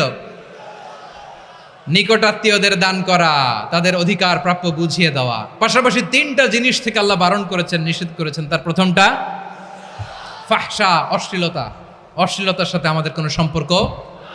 আজকের এই ঐতিহাসিক চট্টগ্রামের প্যারেড ময়দান থেকে আমরা যত ধরনের মা বাহারা মিনহা মা বাতান, প্রকাশ্য অপ্রকাশ্য, দৃশ্যমান অদৃশ্যমান, সব অশ্লীলতা থেকে নিজেদেরকে মুক্ত ঘোষণা করলাম। অশ্লীলতাকে আমরা না বলে দিলাম। আওয়াজ করে সবাই বলুন নো। অশ্লীলতার সাথে আমাদের কোনো সম্পর্ক। 2 নম্বর নিষেধাজ্ঞা কি ছিল? আল মুনকার, সমাজের যত মন্দ কাজ এগুলোকে আমরা প্রতিরোধ করব। রাজি আছেন তো সবাই? 3 নম্বরে আল বাগী, সীমালঙ্ঘন। কোন মুসলিম সীমালঙ্ঘন করে না, এমনকি যুদ্ধক্ষেত্রেও না। আওয়াজ করে বলেন ঠিক কিনা? রাব্বুল আলামিন শেষে বললেন, ইয়াইদুকুম লাআল্লাকুম তাযাক্কারুন, আল্লাহ তোমাদেরকে উপদেশ দেন যাতে তোমরা শিক্ষা গ্রহণ করো। আমরা উপদেশ দেব, আমরা জোর করে কাউরে কিছু মানাতে চাই না। লা ইকরাহা ফিদ্দিন ওয়া যাক্কির ফাইন্না যিকরা তানফাউল মুমিনিন। উপদেশ দিলে এটা মুমিনদের কাজে দেয়। লাস্তা আলাইহিম বিমুসাইতির ইন্নামা আনতা মুযাক্কির। নবী হে, আপনি রিমাইন্ডার দাতা, আপনি উপদেশ দিবেন। আমরাও বিশ্বনবীর এই হাদিসগুলো থেকে, কোরআনের আয়াত থেকে রিমাইন্ডার, এই কথামালা, বাণীবাহক হিসেবে এই বাণীগুলো আপনাদের সাথে কাছে পৌঁছে দিলাম। আমরা আল্লাহ তাআলার কাছে প্রার্থনা করি, আল্লাহ আমরা যেন আদল দিয়ে আমাদের সমাজকে গঠন করতে পারি। আল্লাহ আমরা যেন ইহসান করতে পারি, আমরা যেন নিকটাত্মীয়দের দান করতে পারি। আল্লাহ যত ধরনের অশ্লীলতা, অনাচার, মন্দ কাজ, সীমালঙ্ঘন, অবাধ্যতা থেকে যেন আমরা বেঁচে থাকতে পারি। আল্লাহ তাআলা আমাদের সবাইকে কথাগুলো বোঝার ও আমল করার তৌফিক দান করুন।